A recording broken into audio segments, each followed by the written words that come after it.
that they should direct their comments to the chair or to the secretary. I now recognize myself for an opening statement. Good morning, Secretary Noem, and thank you for joining the committee today to discuss President Trump's budget to fund the crucial mission of the Department of Homeland Security. Before we begin, I want to mention that this is Police Week, a time for us to remember and honor the contributions of the men and women of federal, state, and local law enforcement across this country, including within DHS. I think a lot of people don't realize that there are more badges in HSI than there are in the FBI. So much could be said about all of you who devote your lives to serve us and to keep us safe. But for now, let me simply say thank you. Thank you, and know that our committee has your back. Madam Secretary, this is your first appearance before the committee, and I look forward to continuing to work closely with you and your team as we strive to undo the damage and the chaos created by your predecessor. When you took office, you inherited an unprecedented crisis at our southern border, at all our borders, created by President Biden, Vice President and Border Czar Kamala Harris, and Secretary Mayorkas. For 4 years, the administration and unaccountable bureaucrats helped craft their extreme agenda, dismantled our secure border, gutted interior immigration enforcement, and implemented a policy of mass catch and release that flooded our communities with millions of illegal immigrants. Under the Biden-Harris administration, Customs and Border Protection recorded more than 11 million encounters of inadmissible aliens at our border. On top of that astronomical number, CBP has recorded roughly 2 million known gotaways, a number that exceeded the previous 10 fiscal years combined. That's more than 13 million inadmissible aliens who violated our sovereign border in just 4 years, around quadruple the number from the first Trump administration, and all because the administration's policies and rhetoric encouraged them to do so. The first few months of the second Trump administration provided a remarkable contrast. Under your and President Trump's leadership, the Border Patrol has apprehended just around 25,000 illegal crossers at the southwest border.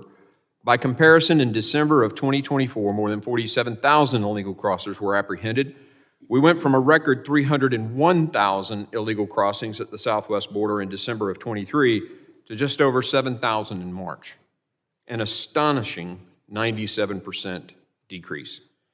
It turns out we didn't need comprehensive immigration reform or woefully misguided Senate border bill that was pushed by the former secretary. We just needed a president willing to enforce the laws Congress had already passed. Because illegal aliens now know that President Trump will have them removed from the country, they've stopped coming. My colleagues on the other side of the aisle understand this. They do not want to talk about these victories because they know that for 4 years they stood on the wrong side of this issue, defending open borders and the abolition of ICE. They also understand the American people do not trust them on the issue of border security and immigration enforcement, in large part because of their radical stances. I expect they'll spend a lot of time today twisting the truth to mislead the American people. I look forward to hearing you set the record straight. And while we're talking about Democrats' anti-enforcement extremism, I'd like to briefly extend my regrets to you, Madam Secretary, and to the entire DHS workforce for the antics we saw on display outside the Delaney Hall detention facility last week. Right now, attacks on law enforcement across this country are up 400%. Public officials should be sending a clear signal that these brave public servants are to be respected and not assaulted. However, on Friday, current and former Democrat members of this committee stormed their way into an ICE facility in Newark, causing mass chaos, and verbally and physically accosting members of federal law enforcement in the process. I'd like to share a video.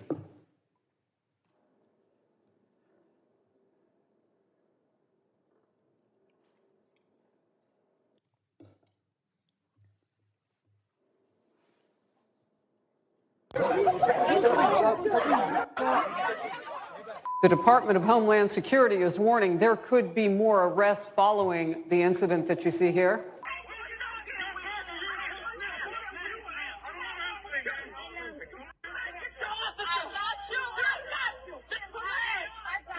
Get your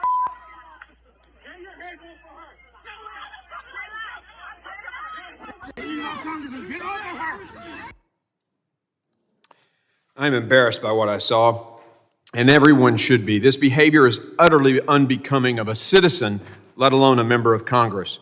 Democrats may talk a big game about law and order, but these actions are a violation of the sacred principle.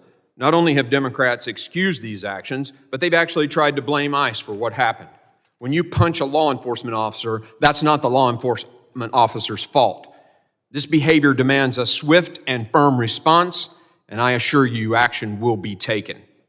Despite Democrats' best efforts to prevent it, the Trump administration has ended the immediate crisis at our borders. However, more work remains, particularly in removing the millions of individuals who have no lawful basis to be in the United States. It is essential that we swiftly fund enforcement efforts through the reconciliation process. Congress must also codify President Trump's successful policies to ensure they can withstand the schemes of open border radicals. Meanwhile, the open border is not the only threat our nation faces. While the Biden-Harris administration had its back turned, the Chinese Communist Party executed brazen operations on U.S. soil, including running secret police stations in our cities and conducting surveillance operations. On top of that, Chinese-affiliated firms are buying up U.S. farmland and commercial properties, including in areas near sensitive government and military sites.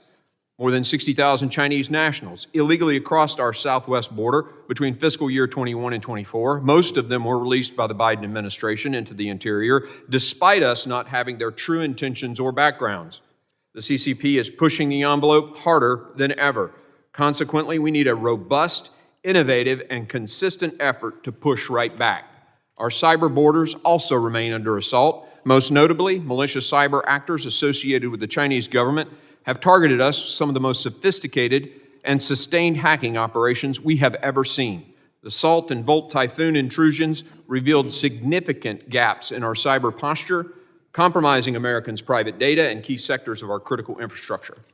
We have not forgotten devastating attacks like the Colonial Pipeline in the spring of 21, which led to oil and gas shortages across our country and lines at almost every gas station. We cannot stay ahead of these evolving cyber threats if we do not have the right people with the right skills to defend our nation. Today, more than 500,000 cyber positions across this country in both public and private sectors are currently unfilled. That's 500,000 cyber professionals not on the front lines to defend us from the malicious activity jeopardizing our national security. That's why I introduced the Cyber Pivot Act, which would create an ROTC-like scholarship program enabling men and women across this country to gain hands-on experience in cybersecurity or related fields in exchange for a period of required government service across any level of government. Earlier this year, the committee favorably reported the act to the House. Democrat Senator Gary Peters, ranking member of the Homeland Security Governmental Affairs Committee, and Senator Mike Rounds, chairman of the Senate Armed Services Subcommittee on Cybersecurity, introduced a companion legislation to this in the Senate. It's time to bring this bill to the floor for a vote. Madam Secretary, I look forward to working with you on finding creative solutions to our cyber workforce shortage, as well as ensuring that the agencies under DHS tasked with defending our cyber borders, primarily CISA, remain focused on their task. As your budget rightly indicates, the agency's censorship of millions of Americans will come to an end. Instead, CISA's engagement with the private sector must focus on protecting critical infrastructure and our federal civilian networks. This must include streamlining burdensome regulatory requirements and ensuring CISA remains a trusted and reliable partner to the public and private sectors.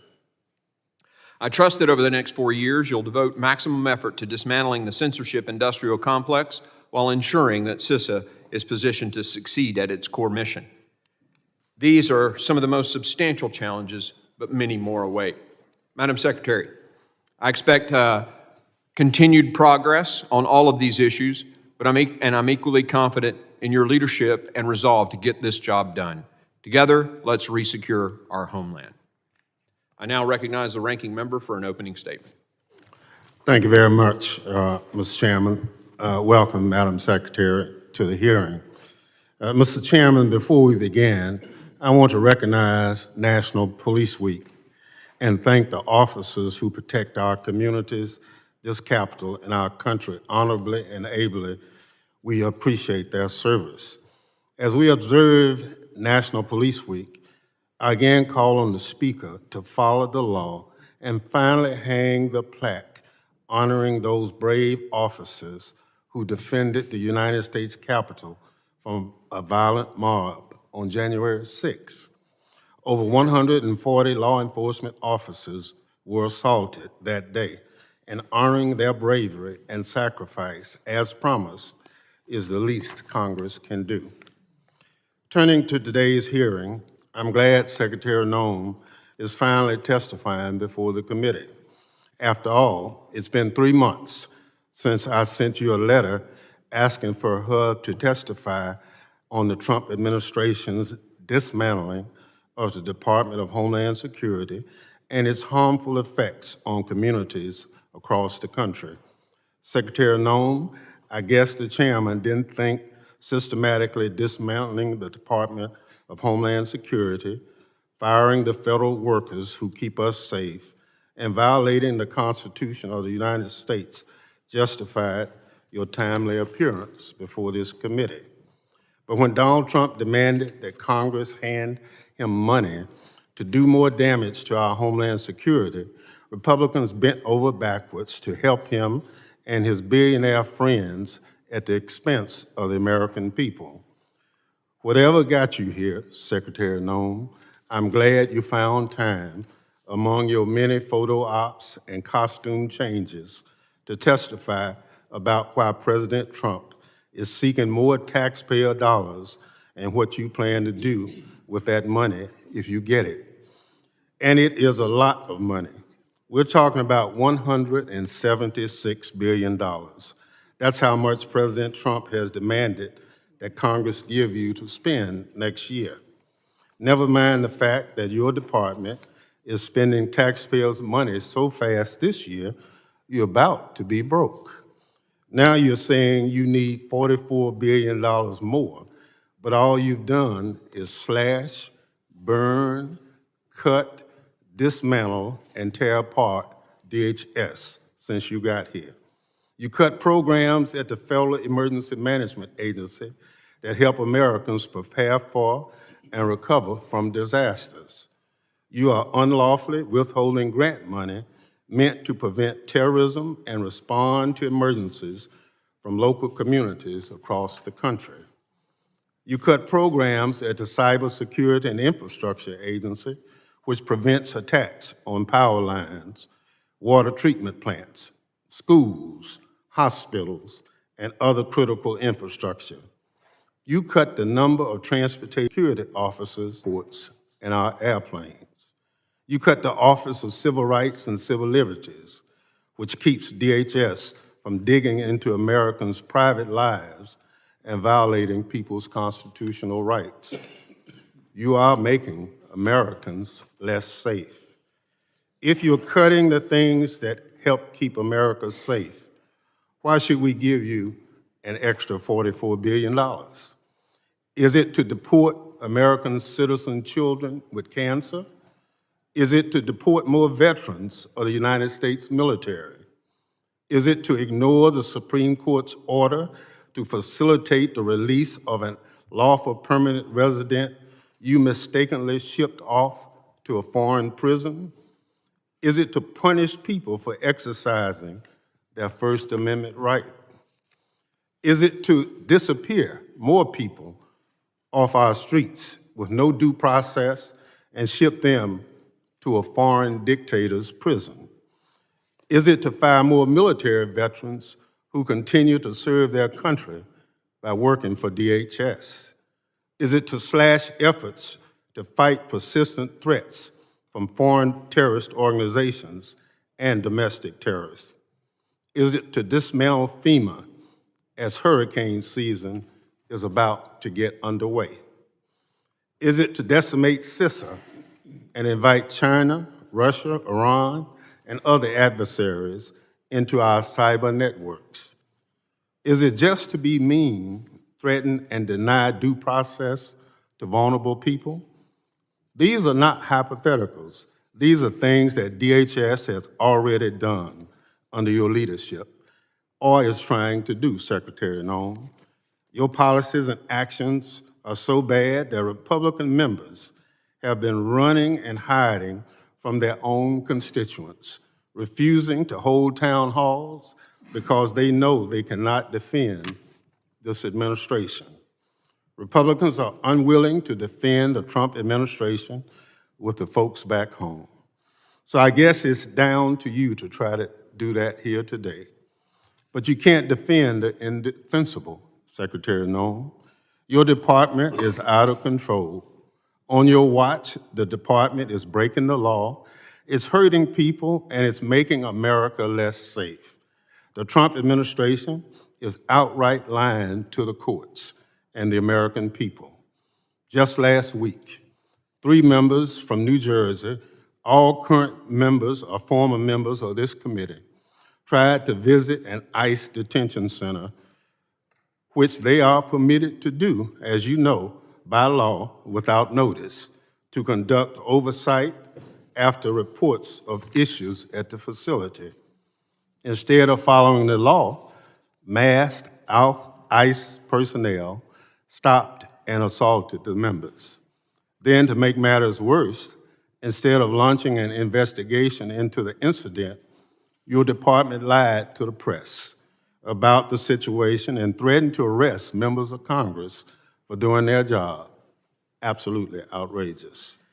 It's a sad day for the Department of Homeland Security. Frankly, I've never seen anything like it, and I've served as the lead Democrat on this committee from its start. Even when the Secretary, my Republican colleagues, and I had strong disagreements, we still had productive conversations and did our duty to keep America safe. But that's not the case any longer. My colleagues across the aisle have sold their souls, or at least their spines, to Donald Trump. They try to cover the administration lies and blame Democrats for doing the job our constituents sent us here to do. Republicans have forgotten that Congress is a co-equal branch of government and that the oath we take to the Constitution is the same as the president. Republicans even want to cut Medicaid to fund tax breaks for millionaires. They put their billionaire buddies over the little guys every chance they get. And now you are here, Secretary Noem, with your hand out, looking for more taxpayer money to continue the slash and burn activities of the Department of Homeland Security over the past 100 or so days. Until the Trump administration starts following the law, that's going to be a very, very hard sell. Mr. Chairman, I yield back. Gentleman yields. Other members of the committee are reminded that opening statements may be submitted for the record. I'm pleased to have the Secretary of Homeland Security before us today for the first time as Secretary. I ask that Secretary Noem, you'd please rise and raise your right hand.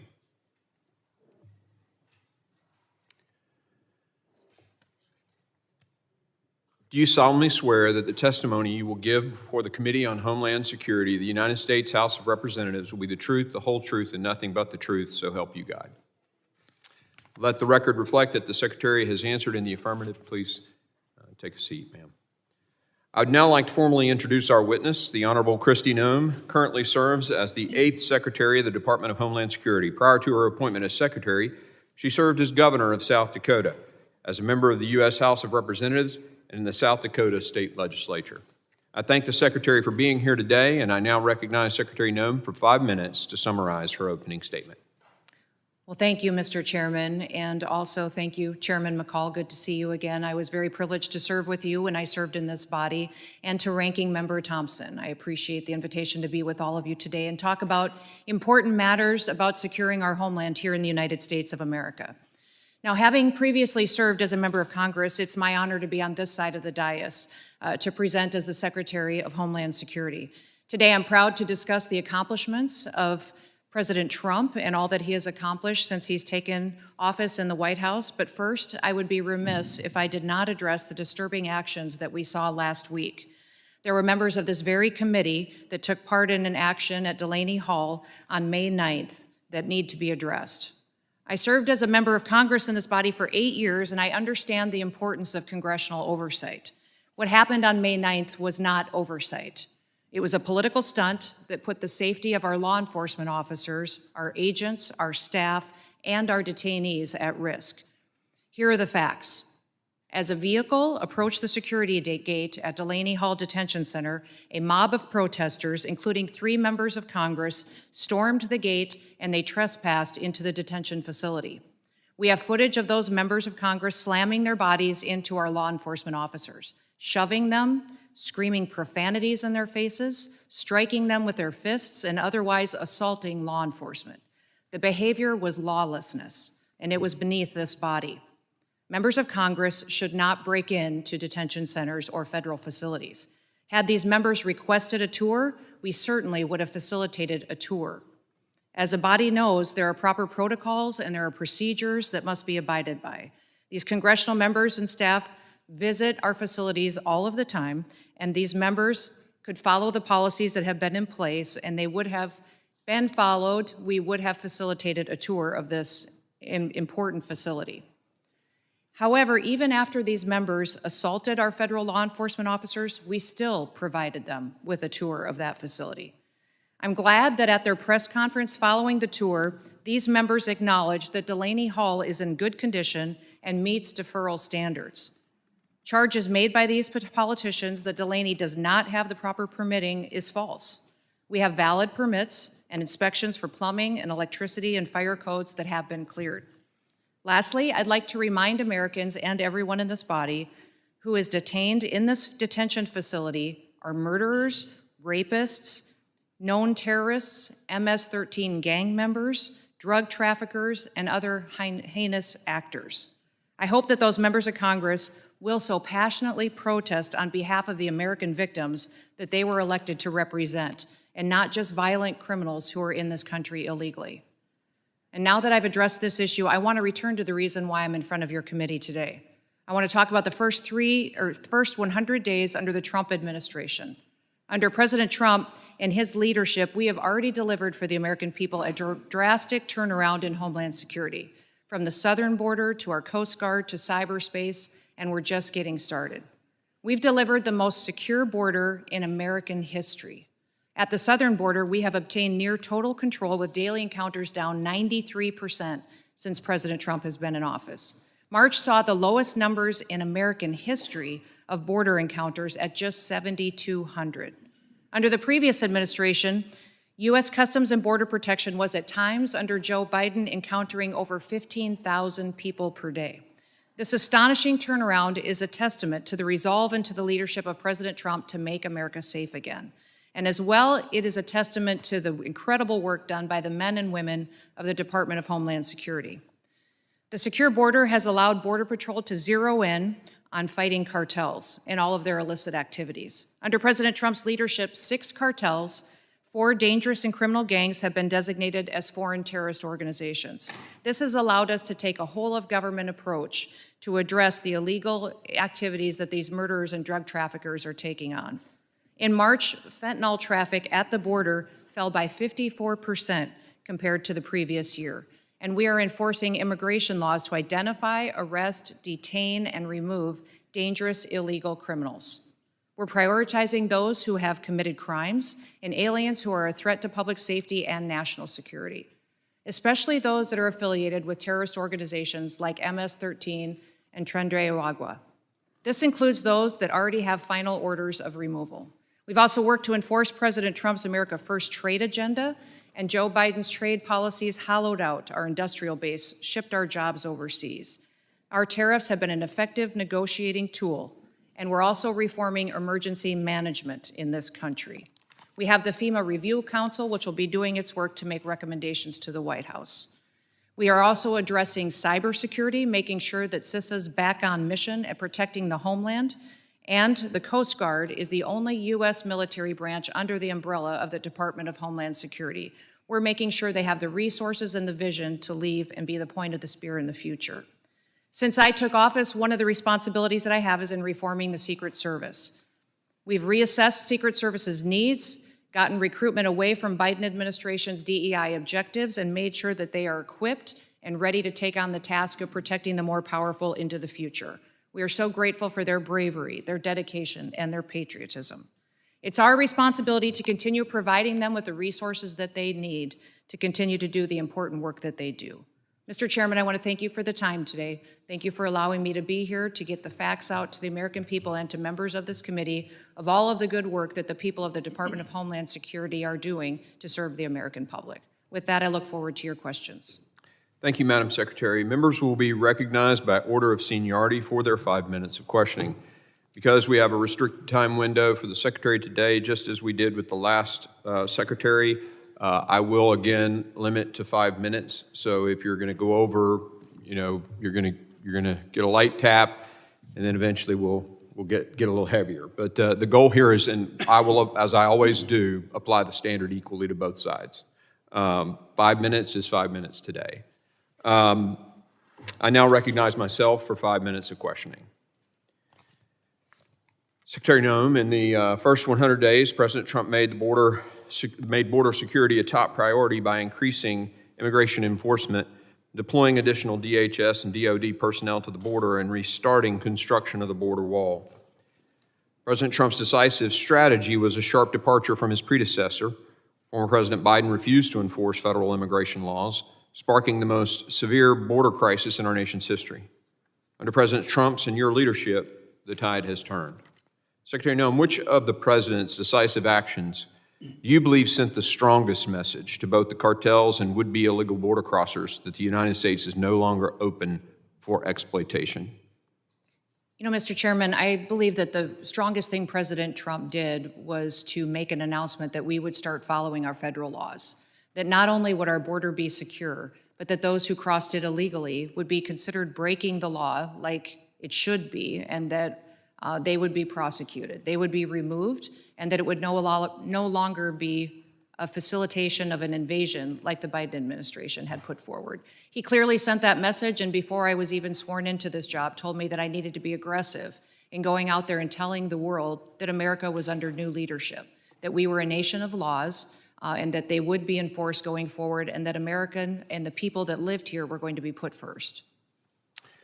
Secretary Noem, the President has secured the border largely through executive action, but as we know from the Biden-Harris administration, those actions can be undone by subsequent presidents.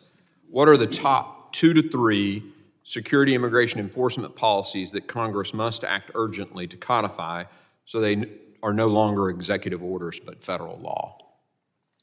President Trump has specifically asked that the executive orders that he's put into place be codified into law so they could be long-lasting. So I'd encourage this body to look at everything that he has put forward in an executive order to see if it could be permanently enacted to secure our nation. I would say enforcement and clarity on what parole is, what asylum is, give us some clarity to make sure that that is something that would be long-standing interpreted as to how it was intended when the original law was passed, and then ensuring that we have the ability to take action when criminals are in this country, continue to focusing on getting them out of their country and how those diplomatic relations work with repatriating their citizens back home. Secretary Noem, as I mentioned in my opening statement, you inherited an unprecedented border crisis. In the last 4 years, a total of over 1,700 known or suspected terrorists were apprehended at the border. In the 4 years prior to that, it was 1,700. From your perspective as DHS Secretary, can you highlight how the open border policies of the last administration increased the risk to American families when it came to violent criminals and terrorists entering the country? Absolutely. Mr. Chairman, we truly don't have any idea how many dangerous individuals are still in the United States of America. Since President Trump has been in office, just in these few short months, we have deported over 250 known terrorists out of the country. These are individuals that were allowed to come into our country unchecked by the previous administration. We have deported thousands of criminals that have perpetuated the worst of the worst crimes on our communities, murders, rapists, child pornographers, traffickers, and we have returned them back to their home countries. The message that was sent by the last administration was, come to America, send your worst of your worst. They're given free rein to make a home here and given every opportunity. In fact, we'll even facilitate their housing, their food, their clothing, and take care of them and treat them better than we treat U.S. citizens. That was Joe Biden's policies. What President Trump has done is follow the law. He has implemented the law and said that American citizens should come first and be prioritized as far as their safety, and that everybody should be treated equally, that the scales of justice should treat everyone exactly the same, and that's what he has implemented. So I'm grateful he's given us the ability to go after the worst of the worst and to remove them from our country, because our communities overwhelmingly get safer every day as these individuals are removed. Thank you, and in keeping with my commitment to be inside my 5 minutes, I will now yield to the ranking member for his 5 minutes. Thank you very much, Mr. Chairman. The Department of Homeland Security has been the top target on the Donald Trump's revenge tour, and you, Madam Secretary, are the chief accomplice. The Trump administration is hell-bent on destroying the Department of Homeland Security, built through bipartisan collaboration over the past 2 decades and evading any accountability for its actions. Let's start with what the administration is doing to FEMA. Madam Secretary, you said that you want to get rid of FEMA, and the administration plan is to shirk its disaster response obligation and leave state and local governments to fend for themselves. Emergency managers across the country are sounding the alarm about the limited ability to respond when disasters strike, but their calls are falling on deaf ears from the White House. What is the administration's plan to respond to catastrophic disasters beyond shifting responsibilities to states and local communities who are already telling you they don't have the ability to respond? Well, Congressman, President Trump has been very clear that he believes that FEMA should be eliminated as it exists today. He believes there's dramatic reforms that need to happen to the agency in order for it to truly serve people in a time of crisis. He wants to empower states and local governments to respond to their people. The federal government would be there for resources, support, much like block grants, but that we need to empower those locally to respond to their people because they know what they need. That is something that every state is at a different position today to respond, but he wants to give them the opportunity to build up the infrastructure to respond to their emergency. Madam Secretary, do you have this plan in writing? The White House is coming forward with the participation of the FEMA Review Council, which we have members from many states that are sitting on that will be making recommendations. So what you're doing now, there's nothing in writing as a guidepost. Well, sir, you certainly know that there are reform bills here in the House side and in the Senate side of how to address the failures of FEMA from the past. No, but you're the secretary. Those will be considered with the FEMA Review Council recommendations. No, you're the secretary, and you say you're doing all these things. And I'm just asking you, do you have a written plan for what you're doing? There is no formalized final plan for how this goes forward because the input of Congress is critically important. As you know, there are statutory requirements of the agency. Well, I'm glad you recognize, Madam Secretary, I'm glad you recognize the statutory requirements. Washington State, Mississippi, and a couple other states already have requests in to you or to the President for disaster declaration, and it's taken an inordinate amount of time, more than normal. I just want to know, is that inordinate amount of time is based on some plan that you have knowledge of? But if it's not in writing, I understand. So you talked about the rule of law. Are you telling the committee that due process for anybody that's picked up in this country should not be followed?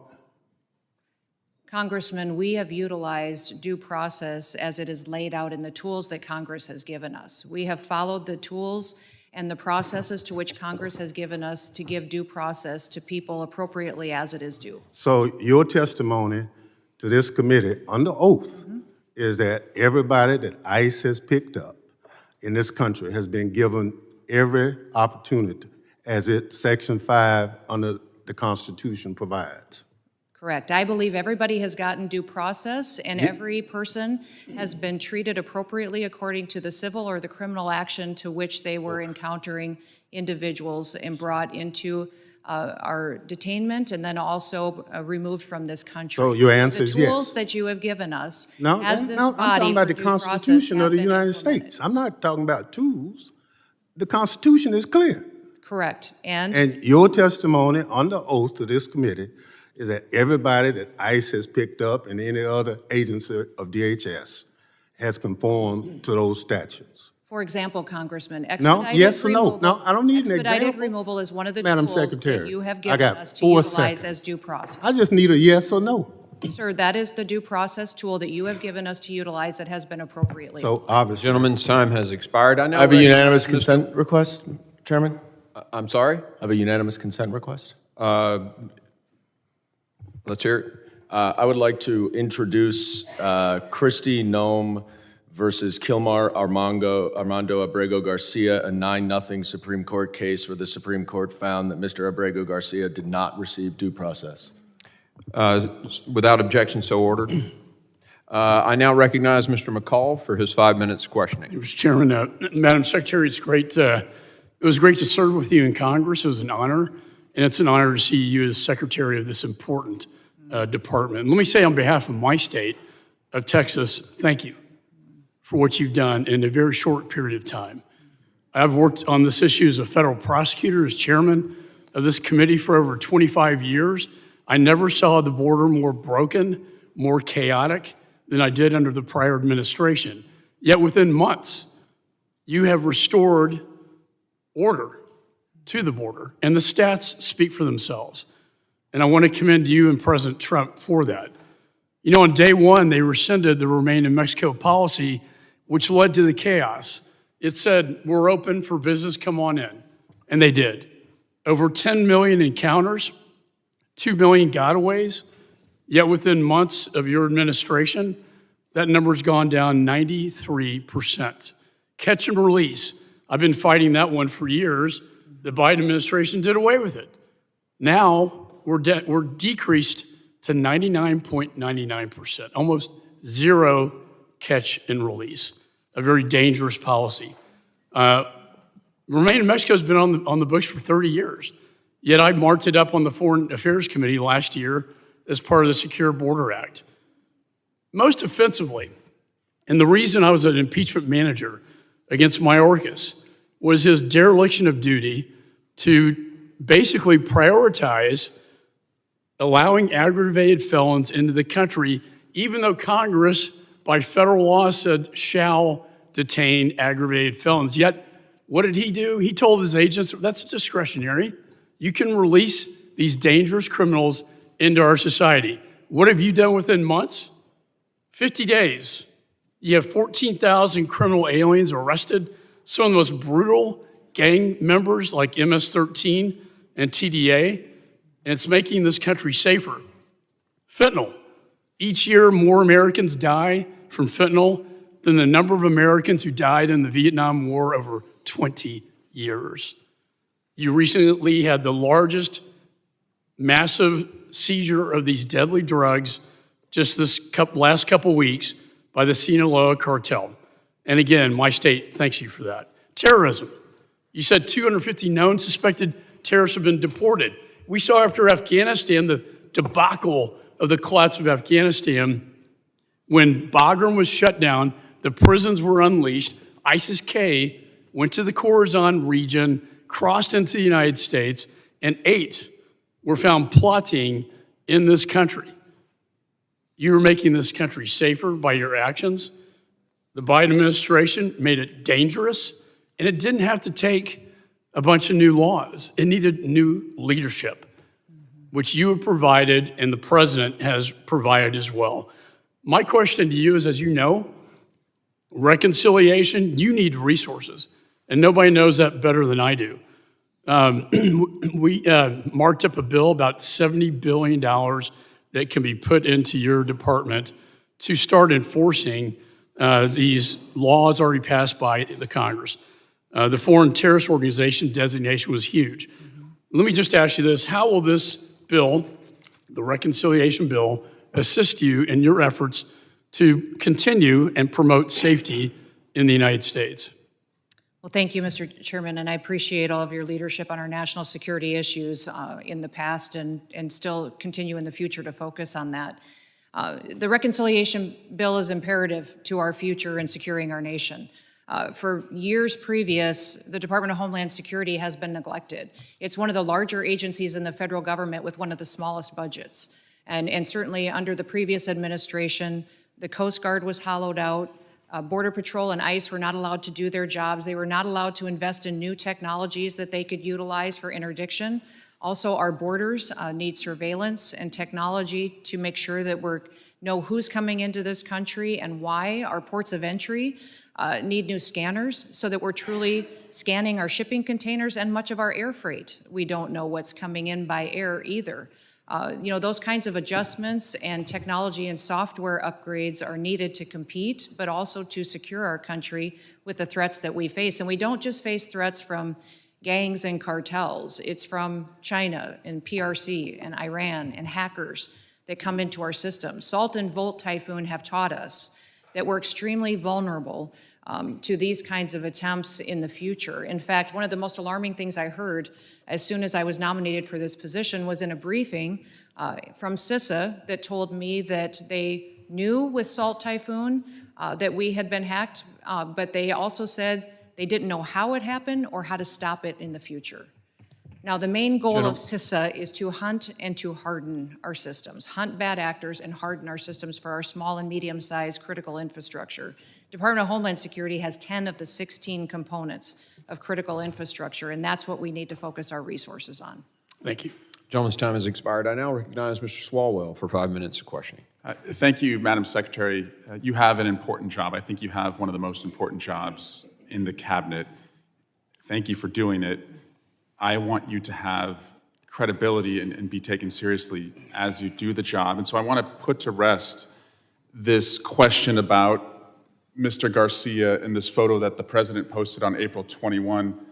Madam Secretary, you agree that the letters MS and the number 13 in Times Roman numeral font, that they are doctored on this photo, right? Congressman Abrego Garcia. No, I'm just asking about this photo. It wasn't based off of tattoos. It was based off an entire case. And I'll accept that case against him. for the purpose of this question. You agree, though, that this is doctored, is that right? The same protocols that are Madam applied Secretary, to every I want you to have individual with law credibility, and enforcement. I want you to be taken seriously. Is this doctored or is it not Sir, doctored? I am taken quite seriously Is it because I doctored approach or my not job doctored? with the importance that the president has given me to do I understand. my job. Is it doctored or not One thing doctored? that's important to remember is that every single time a case is built. Madam against Secretary, I have a individuals in the 7-year-old, a same 6-year-old, and a protocols. 3-year-old. I have a bullshit detector. I'm just asking you, is this doctored or not doctored? Sir, the protocols in the case built against Can you Abrego answer the Garcia question? were exactly the same. Madam Secretary, I don't have you're- any knowledge as to that photo you're pointing to. Okay, can you I take her, don't, sir. can you show her the photo? Walk her the photo down there. No, that one. Please take a look at this photo. It was tweeted by the president on April 21. It's been hanging out there for about a month. So what is your point? My question is, the numbers and the letter, MS-13, could you look at the photo, please? It's right in front of Are you. you saying Abrego Garcia is not a wife No, beater? no, ma'am. That he's not a criminal, Ma'am, he's not a human trafficker, and he's not a member of MS. You vouched for Mr. Garcia when You're your team vouching for a said, man ma'am, you that is vouched a for him when known you said he was violent mistakenly criminal. deported. Sir, I didn't vouch for him. I did not say In that He photo, should have been deported, absolutely. It's so There was telling never that a you mistake won't look to at the deport him, photo. And we will not be bringing Was him back it to this doctored or country. not? In staying here, if Can you he look comes to back your the right country, he at would the be photo in deported front right of you? away. Madam Secretary, can you look to the right at the photo in front of you? I have seen this Okay. photo as you held it behind your head. Thank you. And the letters MS and the numbers 13, are those Is this your doctored or entire not? testimony today is on a doctored photo? You don't want to talk about the facts? Okay, The so importance of our national security? You acknowledge it was Do doctored. to make sure that the United States is protected? Madam and Secretary, from this is not a violent hard question. criminals? Are those doctored or not? Sir, Is that actually on his hand or not? This is unbelievable to me that your focus It's is on unbelievable a to me photo that you can't think- look at the photo and tell the I American looked at people. the photo, but I don't have any knowledge as to this photo. Okay, so it's been hanging out there for 4 weeks. You are one of the chief law enforcement officials in the country. What have you done to investigate whether the president misrepresented the reason that that person has been detained? Sir, Have we you spend our done time- anything to try and figure out whether that was doctored or not? The mission of the Department of Homeland Security is to secure our nation and to make sure that we're out there going after those that are the worst of the worst, the criminals, the bad actors. Abrego Yes. Garcia. So the answer is a you've done known nothing to terrorist, correct the member president. of MS-13, a wife beater and a human trafficker that should never have been in this country to begin with. So, Madam Secretary, thank you, Mr. Burnett. 2 weeks ago, your agency deported a 4-year-old American citizen in a stage 4 cancer battle. What are you doing to get him back to the country so he can get his treatment? Congressman, this mother wished to keep her family together and to take her child with her. So as every single person is given the opportunity to, medical care is given throughout the process. so it sounds like And for this nothing. child, medical care was confirmed in their home country so that it would continue, and those treatments and whatever needs were needed to be had into the future were confirmed to be provided there before. That child's home country is the United States. Do you believe you have a right to deport a U.S. citizen? That mother chose to keep her family together, and that is what President Trump is that's- focused on. that's Making not the sure facts of the case. that- yes, it is the facts. Madam This Secretary, mother moving on, do you, confirmed that she wanted to do keep you her have a child right? with her, and our families and parents are given that ability to keep their children with them when they return to their home countries. Madam Secretary, do you have a right to deport a U.S. citizen? No, we do not deport U.S. citizens and have not deported U.S. citizens. Except the 4-year-old that we just No, referenced. that mother chose to keep her child with her, and that is her prerogative, and the law was followed in allowing her the opportunity to do that. So, Madam Secretary, I'm a former prosecutor. I have put people away for life sentences who are gang members. I don't need to wear costumes to show how tough I am. What makes me different from you is when I put those individuals away, I did it with the weight of the law behind me. And I yield back. Mr. Chairman. Gentleman yields. I ask unanimous consent to enter an article from Fox 45 that states documents reveal a second protective order filed by the wife against Kilmar Abrego Garcia, whom also had 2 deportation orders. Without objection, so ordered. I now recognize Mr. Higgins for 5 minutes of questioning. Thank you, Mr. Chairman. My. Our Democrat colleagues really love illegals in our country. It's stunning for regular Americans like me to listen to this passionate and contentious defense for the previous administration's policies and the resultant millions upon millions upon millions of illegals that entered our country over the last 4 years. I tell you where we're, I'm not going to use my colleagues' the same language because I don't think that kind of language should be used in committee. But I tell you where we heard loads of not necessarily genuine statements. It was from Secretary Mayorkas for 4 years. We had to listen to his testimony again and again, how he needed more resources, he needed more laws, and Congress had to pass more laws. And yet, we said for years, what you need is to enforce the laws that we currently have on the books. You need policies that would actually control the border. And we have Madam Secretary before us representing an administration that has done just that. You have the same 1,954 miles of border that you had a year ago is now under control. You have the same men and women that you had a year ago, the border is now under control. You have the same equipment, the same all-weather roads. Everything is the same. The only thing that has changed is the policies coming out of the White House and a Secretary of Homeland Security that will actually execute the laws of our land and protect the citizenry of our country. That's Madam Secretary Noem, who sits before us, and she should be spoken to with some modicum of respect from my Democrat colleagues. It's amazing. Our border is secured versus wide open and wild, and Democrats complain and they're angry and they protest. Illegals are being deported rather than waved in and imported, and Democrats are angry and protesting. It's stunning to Americans to witness this.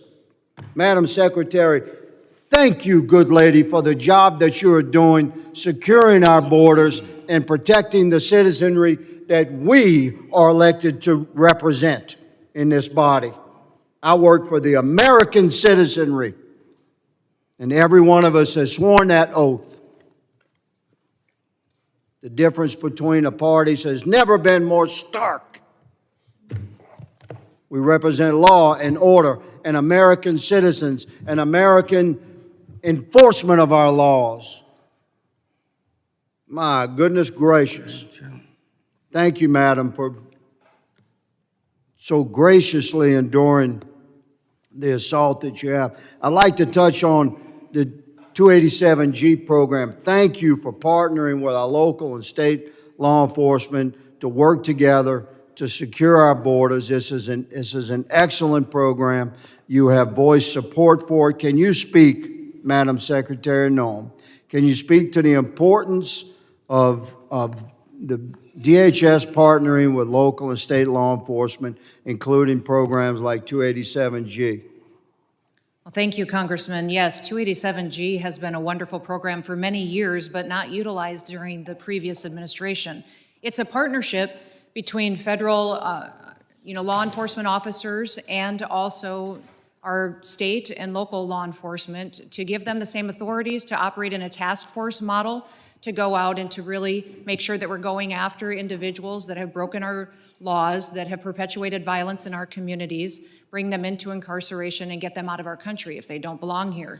And it has been a fantastic partnership, one that President Trump has encouraged us to pursue and to continue to build out across the country. Yes, ma'am. That program and others like it are going to be heavily supported by Republicans on this committee.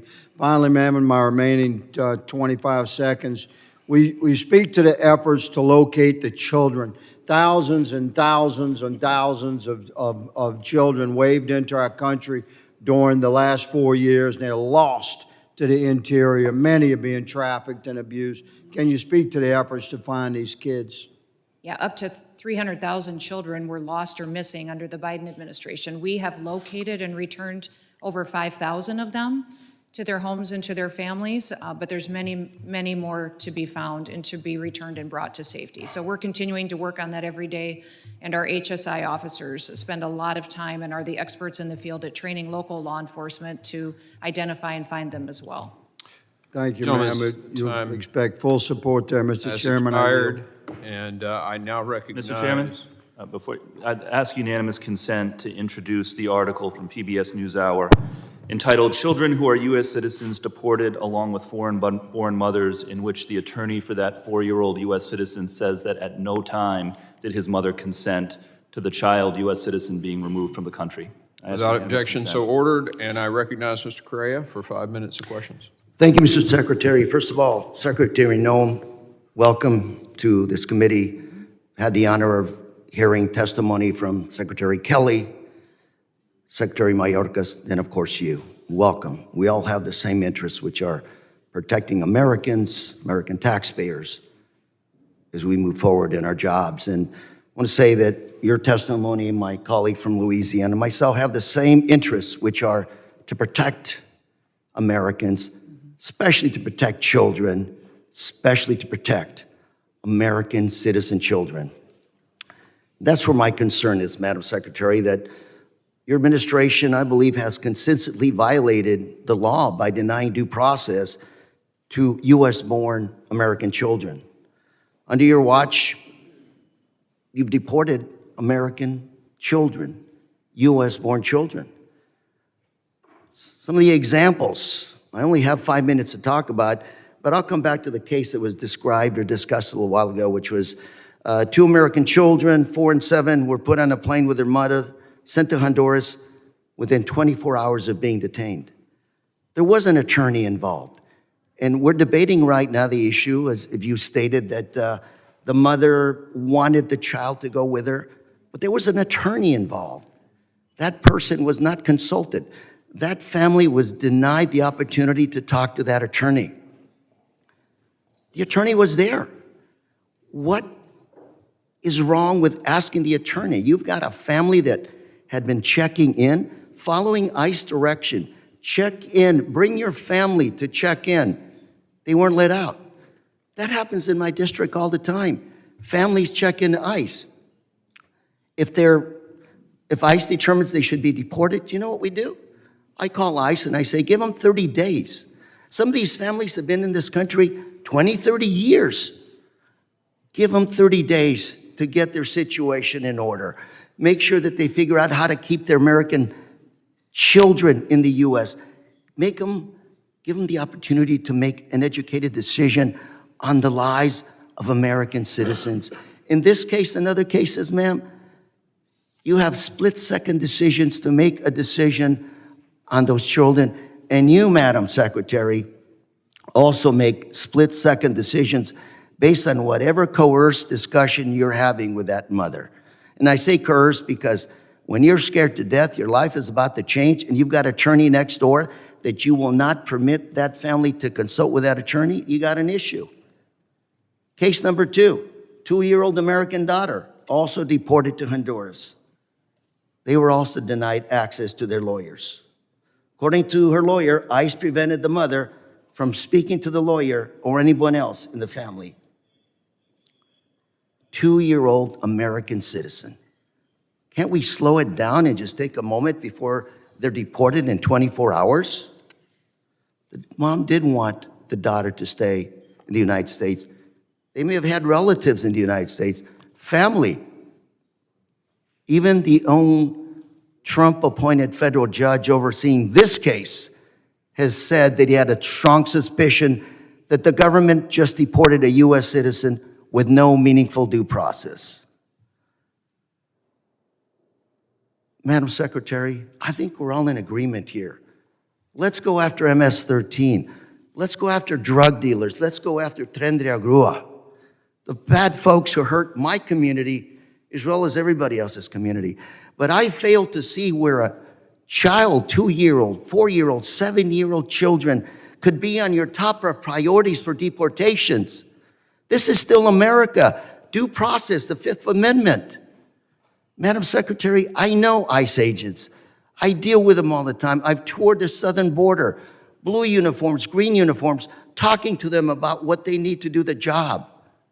More than happy to have that discussion with you, publicly or privately, but deporting U.S.-born children, ignoring their attorneys, take a deep breath. You've been here 20, 30 years. A lot of the times back home, when I ask the ICE agents, give them 30 days, you know what? Without fail, that person comes back or self-deports. We can do better. Madam Secretary, I'm going to ask you one last question in 9 seconds. You're under oath. Have you fired, retired, dismissed any DSA agents that have not followed your policies? What kind of agents, sir? DHS Homeland Security agents. Yes. Specific law enforcement officers? Yes, ma'am. Officers under your watch. I haven't given any specific orders to any law enforcement officers under the Department of Homeland Security. So there are, within the Department of Homeland Security, 280,000 employees. 47,000 of them are Coast Guard individuals. So, 230,000 individuals are employees, and we're very proud of the work that they do. Thank you, Mr. Chairman, for recognizing that it's Police Week. We have many agencies that have law enforcement officers in them that get up every single day to serve their communities and to make sure that our laws matter and that they're enforced appropriately and that no one is treated differently than someone else. Gentleman's time has expired. I now recognize Mr. Guest from Mississippi. Mr. Chairman, I ask unanimous consent to enter for the record the Prince George's County Police Department gang field interview sheet in Maryland, from 2019, where they interviewed Kilmar Abrego Garcia and identified through his clothing that he, and his statements, that he is indeed an MS-13 gang member. Without objection. I'd also ask unanimous consent to enter for the record an article that quotes Kilmar Abrego's wife stating, "I am afraid," with another protective order filing against deported Maryland man championed by the Democrats. Thank you, Mr. Chairman. Mr. Chairman, I have a unanimous consent request. Without disagreement, we'll put that one in as unanimous consent. You're recognized. Mr. Chairman, if you have it, I would like to introduce by unanimous consent a court order establishing that Kilmar Abrego Garcia is a member of MS-13. You're submitting what for unanimous consent? Well, there isn't one, so I'm wondering if you have it. I do not have that. Okay. Are we ready to go on with the next testimony? Mr. Guest, you're recognized for 5 minutes. Thank you, Mr. Chairman. Madam Secretary, thank you for being here. Thank you for your leadership. Please thank the men and women that serve under you for the incredible job that they do. I want to particularly thank you for enforcing the law, something that we did not see under the previous administration. In the short time that you have been serving as Secretary, we have seen a dramatic decrease, as much as 95% along our southern border. And I also want to thank you for locating the 5,000 plus missing children that just in 3 months you and your agency have been able to find, and in some cases possibly rescue them from what could have been very dangerous situations. Echo what Congressman Higgins talked about a minute ago. The law has not changed since you have become Secretary. The budget has not changed since you've become Secretary. The resources that you have, the number of agents have not changed since you've become Secretary. But yet we have seen a dramatic decrease in the number of border crossings because you and the men and women who serve under you have chosen to enforce the law. I want to push back a little bit on some of the narratives that are being put out by my colleagues on the other side of the aisle. First is the allegations, the reckless allegations, which are completely false and untrue, that you and your agency are deporting American citizens. And I heard you try to answer that question. I don't know if you were able to get that answer out there. And so I want to give you that opportunity. But as I understand the situation, we were deporting an illegal alien who was a parent, and that parent then decided to make the decision to take their children with them. And so I don't know if my friends on the other side of the aisle would ask that we separate those and say, no, those parents cannot do that the federal government knows better, and that these children are going to have to stay in the United States. Or maybe they believe that a parent who is an illegal that has a child therefore is going to be allowed to remain here indefinitely, regardless of whether or not there's a final order removal, regardless of whether there are any criminal charges or anything pending against those individuals. And so in the instances that have been brought up, Madam Secretary, where there have been allegations that you or your agency has removed American citizens, I just want to give you a brief opportunity to address that. Is that true? And if it's not true, please tell us and please share with this committee the truth behind those situations. Congressman, the children that were referenced previously in the testimony of the gentleman, in both of those cases, the mothers chose to keep their children with them when they returned home to their home country. That is a priority of President Trump, to keep families unified. We have instances where mothers from other countries have decided that their children should stay here in the United States and left them with family members or someone else that they trusted. But these two mothers that they were referencing earlier decided to take their children home with them and wanted to return to their home countries as a family. And so we are giving the parents the choice, and then we are Correct. honoring whatever their request. Is that what I understand That from is you, Madam correct. Secretary? That is correct, sir. All right, and then want to talk about one more issue in the last minute and a half that I have, this issue of due process, where you were asked earlier, are we giving individuals due process? And you talked about the fact that we are complying with the law that Congress has given the department. And I think specifically, and tell me if I'm wrong, I think you're talking about the Illegal Immigration Reform and Immigration Responsibility Act of 1996 that created this process known as expedited removal. And we know that law in 1996, that it passed Congress overwhelmingly at both the House and the Senate. I will tell you that I see here a comment that was made by that time President Clinton, and this is what President Clinton said about that law. It said, President Clinton asserted that the legislation strengthened the rule of law by cracking down on illegal immigration at the border, in the workplace and in the criminal justice system without punishing those living in the United States legally. And so as I understand it, as it relates to the issue of due process, you are following the law as Congress gave you almost 30 years ago.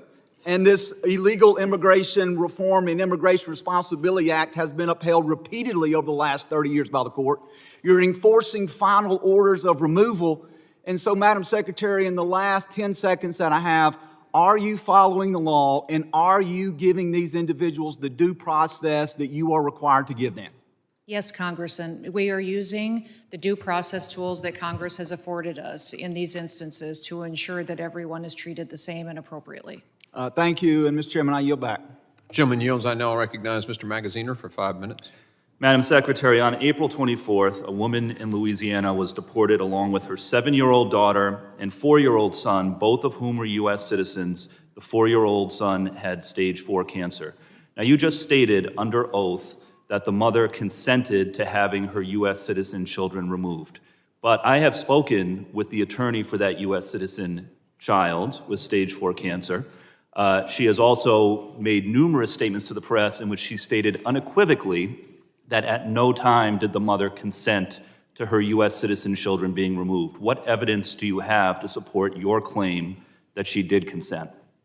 Congressman, we followed the same policies and procedures What evidence for every do you individual, have? and we What have evidence do you have? We have that documentation she? What documentation do you have that mother We consented? will get that to you, sir. I don't have it with me Please today, do. I but understand that it's mother hard to keep them all consented straight to because take you've her deported child with multiple her. U.S. citizen children, but I'm asking specifically about the 4-year-old with cancer who was deported on April 25th. For the record, that family was also not given access to legal counsel before they were deported, even though their lawyer was in the same building at the time. I'm holding in my hands here a document called ICE Directive 11064, Interests of Non-Citizen Parents and Legal Guardians of Minor Children. This is the policy for how ICE agents should handle situations like this. It states unequivocally that parents and legal guardians should have the ability to make alternative care arrangements for minor children prior to their arrest or detention, and that ICE must afford parents the opportunity to consult with legal counsel. So, did the ICE agents working on this case who deported this 4-year-old with cancer of their own volition fail to follow ICE policies, or were they directed to by your office or anyone else in DHS leadership?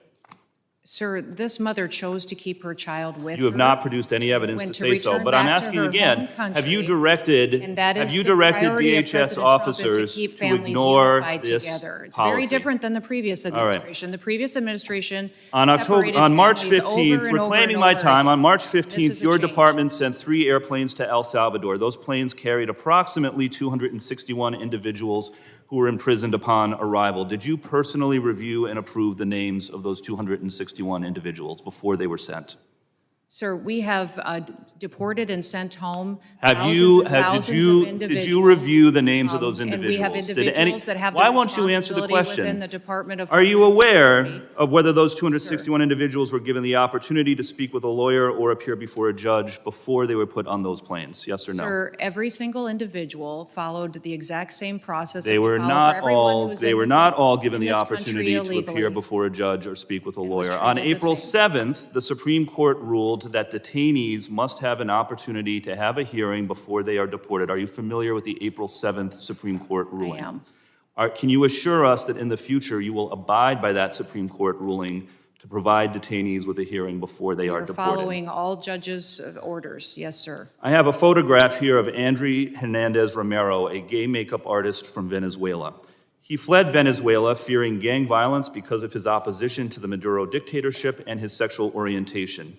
He presented himself at a port of entry and requested asylum. His claim was found to be credible, and he was placed in detention to await a full hearing. But he never received a full hearing because you put him on one of those planes to El Salvador, where he still is today.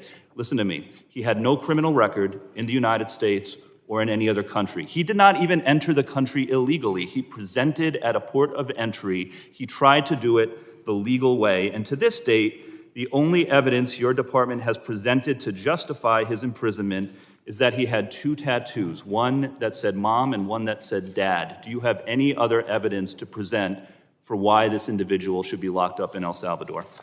Sir, every case is used you have the any- same protocols and the same processes and Do inputs. you have any that evidence that other than the law enforcement tattoos that say officers mom use in or dad criminal for why cases? this So it's individual not should be just locked on up? tattoos. It's who they're affiliated with, their communication. You have not who they're presented spending any time other with, evidence, criminal nor has your activities. department. The case is Reclaiming going my time, exactly the during same your as it is confirmation with hearing, another- you said your focus would be on deporting immigrants who have been convicted of crimes and those who have received removal orders. But that is not what you have been doing. Instead, you have been deporting children with cancer, children who are U.S. citizens, a gay makeup artist who committed no crime and didn't even enter the country illegally. You have been sloppy. Your department has been sloppy. And instead of focusing on real criminals, you have allowed innocent children to be deported while you fly around the country playing dress up for the cameras. Instead of enforcing the laws, you have repeatedly broken them.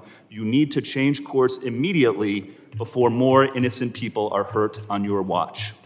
Gentleman's time has expired. I now recognize... Mr. Chairman, sorry. I ask Green. unanimous consent to enter for the record. One of our colleagues had asked if there was evidence if the so-called Maryland man, Kilmar Abrego Garcia, was MS-13. According to the Attorney General of the United States, she posted that the evidence shows Kilmar Abrego Garcia has repeatedly been identified as a member of MS-13 by a Maryland County Police Gang unit, which I introduced for the record, a reliable confidential informant, ICE officers, an immigration judge agreed, and an appellate board agreed. Without... So you have, objection. is that a court Without order? objection. Well, I object. No, she can put anything she wants in the record. She's not complying to your request, Mr. Goldman. She asked for unanimous consent. Okay, so you're objecting to her putting that into the record? I am objecting subject to a clarification. Is that a court order that establishes that he's a member of MS-13? An immigration judge agreed bail- that he was MS-13. for bail purposes. An appellate we're board not gonna- agreed. Don't misrepresent. Hold on, A we're not... judge. Everybody pause. We're going to let one person talk at a time. You ask a question, answer the question, please. According to the Attorney General of the United States, she informed the country that an immigration judge agreed that your Maryland man, Kilmar Abrego Garcia, is MS-13. An appellate board agreed. ICE officers are misstating agreed. what the information- A reliable Mr. Goldman, informant. the clock is not yours right now. She has the floor. Please continue answering the question. Thank you, Mr. Chairman. A Maryland County She's not answering the question, sir. No, she's going to answer the question, and then you can object Can to you her answer. make sure that she answers the question? Finish answer. You just said, please finish your answer. A Maryland County Police Gang unit agreed that he's MS-13. A reliable confidential informant agreed that he's MS-13. ICE officers agreed that he's MS-13. An immigration judge agreed that he's MS-13. An appellate board agreed that Kilmar Abrego Garcia, your Maryland man, is MS-13. Okay. I You have the object. floor. What do you want to say? I object because she is misstating the record and the facts. That is not accurate, and therefore I object to that being introduced. There is no. Mr. Well, sir, can Chairman? I explain? You let her go on. Go ahead. There is no final court order establishing that he's a member.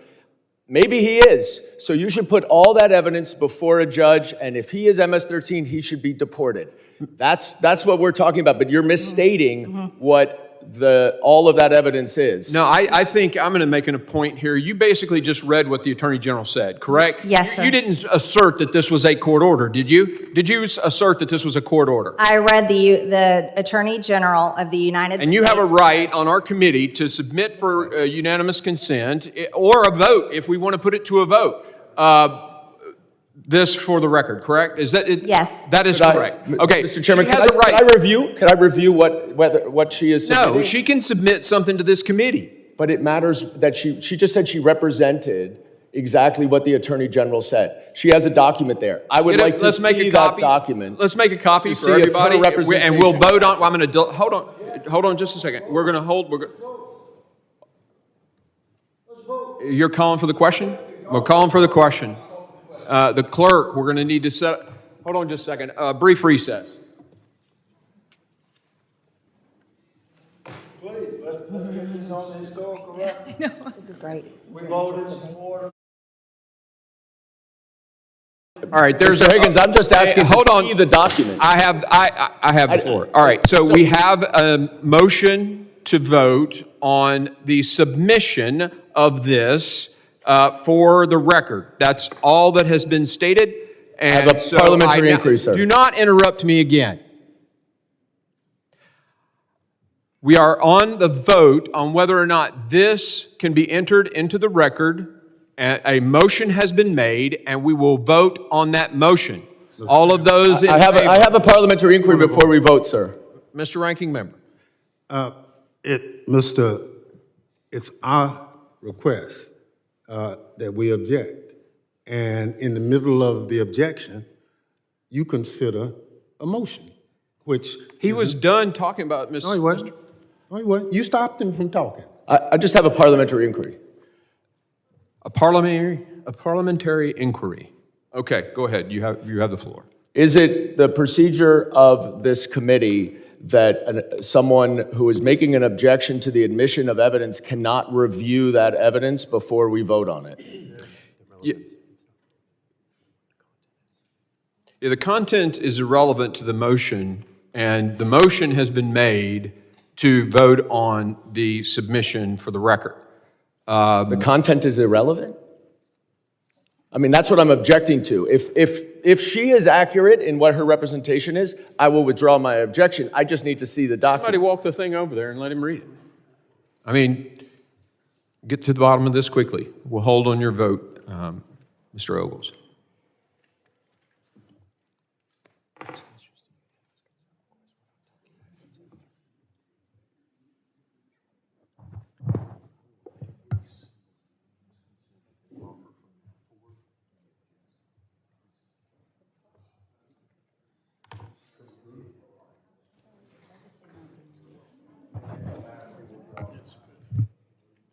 Mr. Chairman, given that this is a tweet from the Attorney General that is effectively, I believe, consistent with what Ms. Taylor Greene says, I withdraw my objection. Gentleman withdraws his objection. I now recognize, who's up? Mr. Jimenez for his 5 minutes of questioning. Thank you, Mr. Chairman, and thank you, Madam Secretary, for the fine work that you've done. I also want to thank you for approving the members on this side of the aisle, and myself included, in our assertion through the last 4 years that what happened at the southern border was done willfully and purposely by the Biden administration, because nobody could be that dumb. Do you share that opinion? Sir, I believe it was a decision made by the previous president to not enforce our laws and to allow an invasion of our country. So all the claims by the other side of the aisle that we needed more money for the Biden administration, we need more people, et cetera, do you believe that was accurate, or do you believe that was inaccurate? No, sir, that was not true. That's absolutely, because the numbers speak for themselves. That's true. And simply by enforcing our laws and having the will to enforce our laws, we've seen a dramatic fall in the number of crossings. And so I want to thank you for that. Now I want to switch over to FEMA.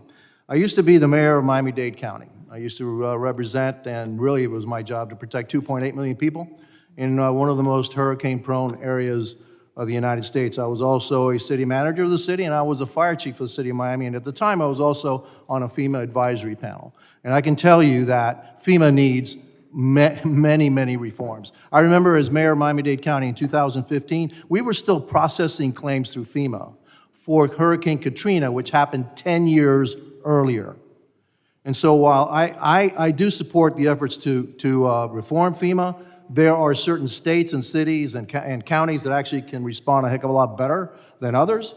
And we can't leave those that can't fend for themselves, to fend for themselves. And so I would hope that that's part of your review and the reform of FEMA. Is that what you plan to do? Yes, sir. We know that every single state is not prepared today to take over their emergency operations. That's why the president has been clear that he wants to empower states, give them the opportunity to build out their response, to also sign MOUs with surrounding states and other resources they can use to best serve their people. He just doesn't believe that FEMA has been successful in being there in a time of crisis for people. And I can tell you, ma'am, as mayor of Miami-Dade County, that they haven't. Yeah. Okay, and that I never ever, when I talk to my people, I said, hey, we're going to have to do this ourselves. Right. There is no cavalry coming from the federal government. We have to take care of ourselves. All we need from the federal government really is the money to reimburse us. And you're not even good at doing that, okay? And so hopefully you can speed that process up. There are some people in my community that are a little bit concerned about the TPS rules and the suspension of TPS. I would request that you can meet with myself, Representative Mario Diaz-Balart, and Maria Salazar, so maybe we can do a little nuance to this so that we can put those concerns at rest. I also sent a letter to you concerning 100 Cuban oppressors. They're actually living in the United States that were granted either asylum or entry into the United States that should have never been here, and we need to deport those. Have you received that letter, or what's your department doing about looking into and vetting those 100 names that I gave you? Yes, sir. I received your letter and read it this week, and will be responding to you. And that is something that President Trump is focused on, is adding integrity back to the programs that we have. Our immigration programs, our services like TPS, like the visa waiver program, our parole, our asylum programs, a lot of those got perverted and changed and misused and abused during the last administration. And adding integrity back to them is incredibly important for this administration. TPS was always meant to be a temporary program. I agree. Built on giving people an opportunity to be safe from violence or environmental crisis that may be happening in their home country. Those individuals, we're working with them, and we'll have a chance to meet with you and the other congressmen to address their needs and see what their options are. They do have 60 days from the time it is published. Those individuals that you spoke to me about, that still has not been published in the Federal Register, so they have several months here that we can work on the solutions to make sure that they're in a program that's appropriate for their situation. Fair enough, ma'am. I appreciate that, and I hope we can have that meeting soon. Finally, I'm going to give you another example. When I was mayor of Miami-Dade County, there was then Senator Kamala Harris and a lot of other Democrats were demonstrating outside a homestead facility that was meant for children. Saying how bad the conditions were, et cetera, et cetera. Well, as mayor of Miami-Dade County, I asked to actually go in there. I viewed it. I went in there. Since I speak Spanish, I actually spoke to the children. They're all being treated great. There was nothing happening there that would make me ashamed to be an American. And so what was great about that, it was that we were actually taking care of those children, unlike what happened under the Biden administration when we lost about 300,000 of them. With that, I yield back. Thank you. Gentleman yields. I now recognize Mr. Goldman for 5 minutes questioning. Thank you, Mr. Chairman. I would like to go back to Mr. Kilmar Abrego Garcia's case, Madam Secretary. But my first question for you is a pretty simple one. It's basic civics. Which branch of government does the Constitution give the authority to interpret what the law is, the judiciary or the executive branch? Sir, going forward, the interpretation of the law, you make the laws in this body. The judicial branch makes sure that they have integrity and they're applied properly to individuals. So okay, so I'm just going to take that as the judiciary branch.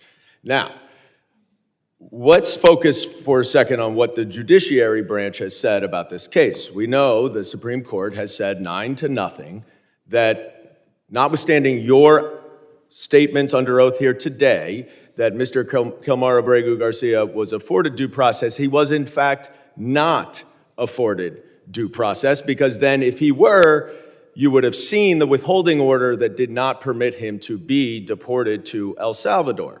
Now, you allege, and I guess the Attorney General alleges, that he's a member of MS-13. That may very well be, that very well may be the case. And if he is, now that that is a foreign terrorist organization, certainly the immigration laws would allow him and in fact require him to be deported. I certainly would support that. But the problem that we have here is what you allege, what Ms. Green alleges, what the Attorney General alleges, is not the judiciary. You don't get to decide whether or not he is an MS-13 member. And you don't have to take my word for it, because Judge Wilkinson, a Fourth Circuit judge, very conservative, addressed this argument. He said, the government asserts that Abrego Garcia is a terrorist and a member of MS-13. Perhaps, but perhaps not. Regardless, he is still entitled to due process. If the government is confident in its position, it should be assured that position will prevail in proceedings to terminate the withholding of removal order. Will you commit right now to give Mr. Abrego Garcia that process where you can prove your allegation that he is a member of MS-13? Congressman, that judge that you just quoted did not say he was not a member of MS-13. Who did say that he was a member of MS-13 was law enforcement officers that encountered this individual. Yeah, he knows We that. had This is a Fourth Circuit judge. He knows all of what the evidence is, and he's saying if that evidence. So you're not going to commit to follow this order. You won't commit to follow this court order. By the way, he identified Madam Secretary, himself. I reclaim my time. Stop filibustering. Stop filibustering. By gang members of MS-13. Will you give Mr. Abrego Garcia the due process that the Supreme Court and Judge Wilkinson has required you to give him? Abrego Garcia is an El Salvador resident who is in his home country. If he were to come back to this country, he would be immediately removed again. How do you know? He has received and been treated appropriately, So sir, and he is not. How can in you this say he's country been anymore. treated appropriately if the Supreme Court has ruled 9-0? 9-0 that he hasn't been treated appropriately. Why is your opinion better and have more authority than the Supreme Court? Investigators, 2 judges, an immigration court that all said he was MS-13 and was removed from this country. But you understand, that is you saying that.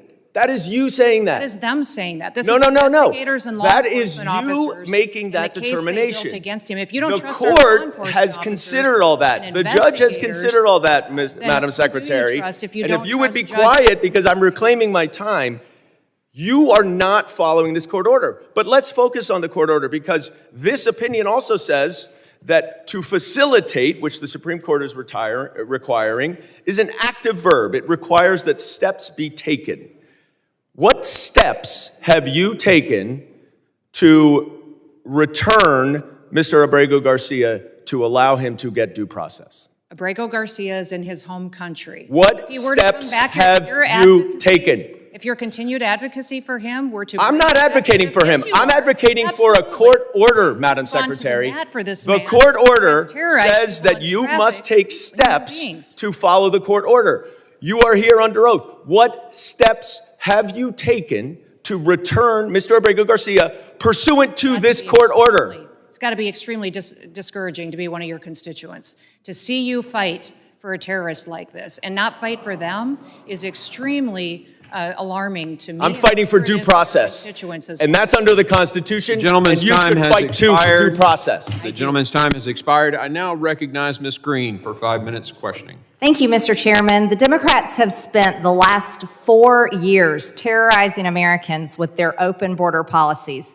They flooded our communities with over 13 million illegals from over 170 countries and territories who invaded our borders, raped our women and children, and murdered our own people. It's shocking to hear them to continue to defend cartels, MS-13, and terrorists today.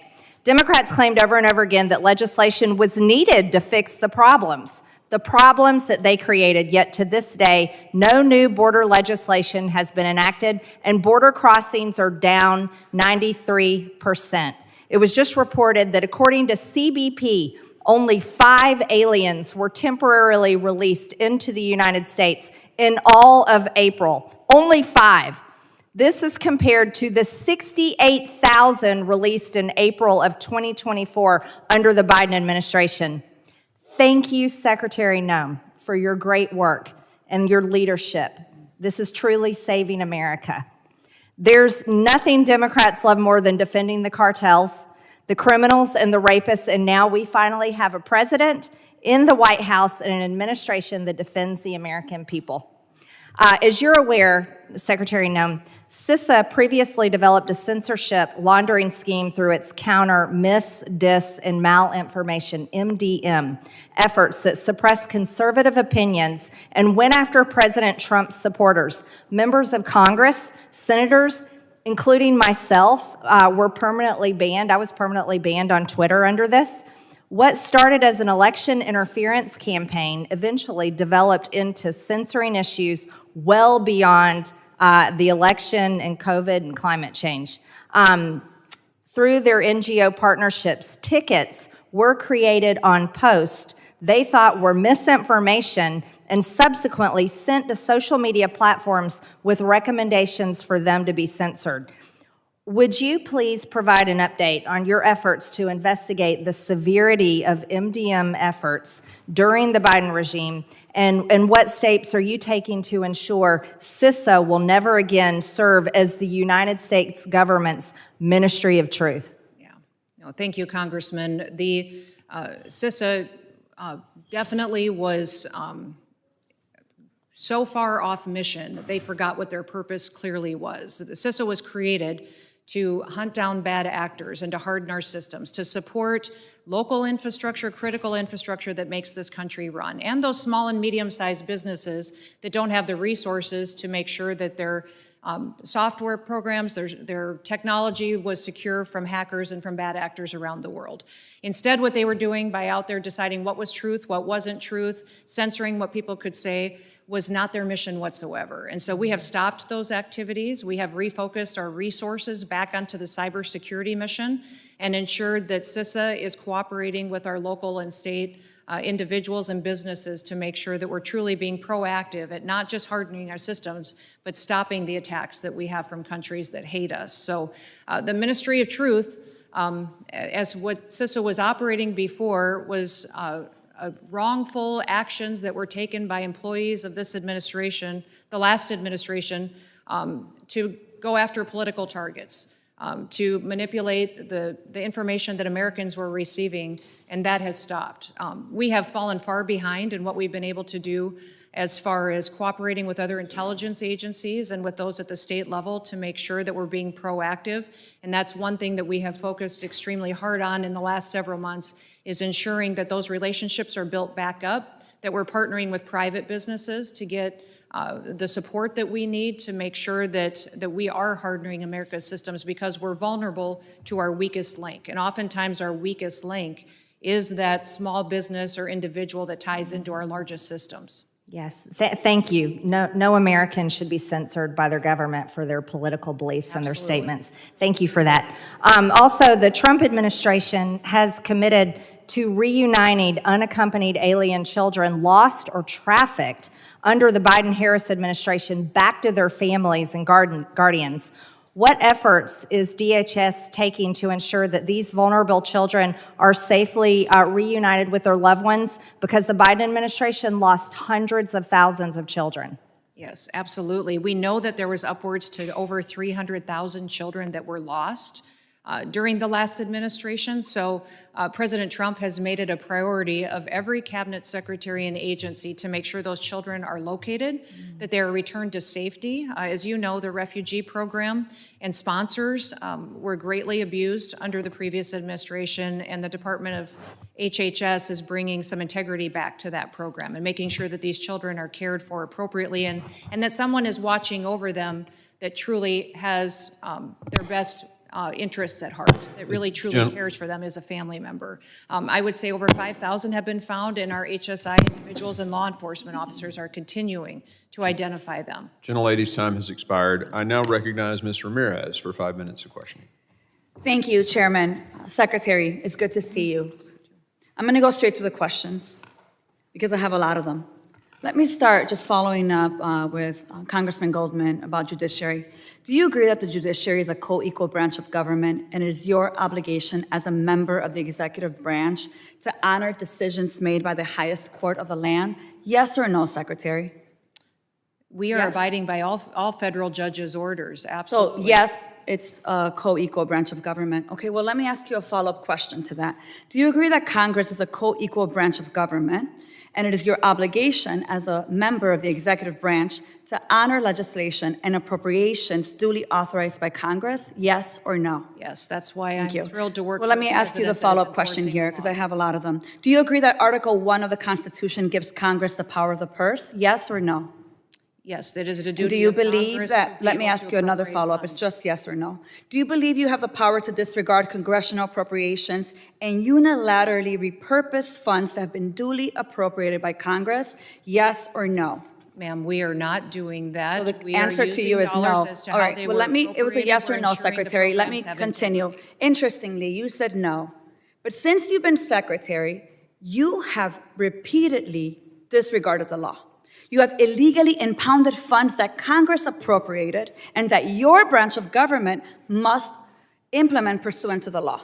Yet you've closed offices established in law, including the Office for Civil Rights and Civil Liberties, the Office of the Immigration Detention Ombudsman, the Office of the Citizenship and Immigration Services, and you've canceled contracts for programs authorized in law, including shelter and service programs and citizenship and integration grants. You've obstructed and roughed up members of this committee as they attempted to conduct congressional oversight, and then you vilified them. But my question is, if they were so bad, why were they allowed to go in after to conduct oversight? Let me just continue. You redirected funds to terrorize our communities. You created taxpayer-funded political propaganda campaigns to terrorize families and children who don't sleep at night because of the terror of those commercials that you are putting out there. You hold sick, disrespectful press conferences in my state where, let me be clear, you are not welcome. You corruptly used emergency authority to avoid procurement to make Trump's private prison donors richer by directing $45 billion for them to expand ICE detention centers. You defunded work to address real threats to the homeland, all while you pursued college newspaper editors, labor leaders, and even a Harvard scientist who failed to declare frog embryos at the airport. Clearly, we don't have time for all my questions, so I have 13 pages worth of questions that I will be submitting to the record that I expect you and the administration to answer. But here is my final question to you. When you took your oath, did you swear to support and defend the Constitution of the United States of America? Yes or no? Yes, I did. So I find that laughable. You don't behave like someone who takes that oath seriously. And let me tell you why. We don't live in a dictatorship or a monarchy. Trump's will is not the guiding doctrine of this nation, and our country is not a playground for his or your twisted authoritarian fantasies. We are a democracy. We defend the Constitution and we affirm the rule of law. We respect the co-equal branches of government and we uphold our rights, even when we disagree. The foundation of our nation is based on a core set of constitutional rights upon which our prosperity, our pluralism, and our peace depend on it. You, however, have been leading this work for 116 days, and in that time, you have profiled and dehumanized our neighbors. You've betrayed our constitutional commitment to due process. You've deported United States citizens. You've undermined the courts. You've broken the law. You've engaged in corruption, and you've weaponized the immigration system to violate civil rights. As Senator Murphy perfectly stated, your department is out of control. But you're responsible. You have betrayed the sacred fundamentals of your oath. And I believe to my core that you are not fit to hold the office. And I again, to your face, demand your immediate resignation. And I put it and place it on the record for all of us to see. With that, Chairman, I yield back. Generally yields. Mr. Gabarino is recognized. Thank you, Chairman. Madam Secretary, thank you so much for being here today. I'm the chairman of the Subcommittee on Cybersecurity Infrastructure Protection, so I work with CISA a lot. I have a few quick questions for you. Cybersecurity Information Sharing Act of 2015 provides the modern basis for information sharing between the private sector and the federal government. My subcommittee tomorrow will be having a hearing on CISA, the renewal of CISA 2015, since it expires in September. I'm just wondering, do you support the reauthorization of CISA 2015 ahead of its expiration? Yes, I do, sir. It's an incredibly important piece of legislation. Wonderful. Thank you very much. Another hearing that we had this year, we dealt with the proposed CIRCIA rulemaking process, and it started under the Biden administration. We heard from industry; they were not happy the way it went. I'm not happy with the way. I'm sure a lot of people aren't happy the way it went, and I still remain concerned that the scope of the proposed rules has strayed from Congressional's intent. One of the things that came up at our hearing was whether or not CISA would consider to provide an ex parte process so we could get more comments from industry and hopefully get this back on track instead of starting over from scratch because it has to be done. Is that something that the department would consider? Yes, we would support that, sir. I think that more input from the private sector is important to make sure we're doing the appropriate actions. I mean, information sharing and making sure that people are actually responding to incidents instead of talking to their attorneys, I think is very, very important. And we want to make sure that this is the response rule, not just one of many other rules that are out there. I sent a letter back on February 19th regarding workforce reductions. It was about CISA staff that was fired and their responsibilities and titles. I've not yet received a response. And given the growing number of the growing cybersecurity threat landscape and the administration's stated interest, which they have in addressing these threats, I'm concerned that reducing CISA's staff will not help CISA accomplish the mission of protecting cybersecurity, providing cybersecurity to the people that need it or helping. The letter asks for the number of staff, the responsibilities of those staff, and the impacts on CISA's ability to fulfill its mission. I know you can't provide that answer now, but can I get a commitment to get that response to that letter sometime soon? Absolutely. I appreciate that as well. And I know we're here about the budget, so I do want to ask some questions. In the administration's skinny budget request, it's seeking a $491 million reduction for CISA. I'm all on board with getting rid of disinformation and misinformation, and I was supportive of that cut, but that was in fiscal year 2023, that was only $20 million. Only $20 million of its budget went, so getting rid of that still leaves about $471 million of cuts, which is about a 17% cut to its total budget. Why such a large cut? And in addition to that, there was also, I believe, a program request moving $130 million around. What programs are going to be affected with that request? Well, Congressman, the focus within CISA needs to be on ensuring that it's fulfilling why it was created. It was created to support critical infrastructure and to make sure that we're out there addressing the cybersecurity concerns that we have. The reductions that you see are in the areas where it got off mission, where it was involved in dis, and malinformation, and also the censorship activities. That's where the reflection is, but the cybersecurity side of CISA is strengthened and emboldened under President Trump's leadership and will be into the future, and making sure that we're giving them the tools that they need to create new partnerships. Those plans to partner with private industries will make us much more efficient and accountable to taxpayers while making sure that we actually have answers to some of the threats that we have in front of us.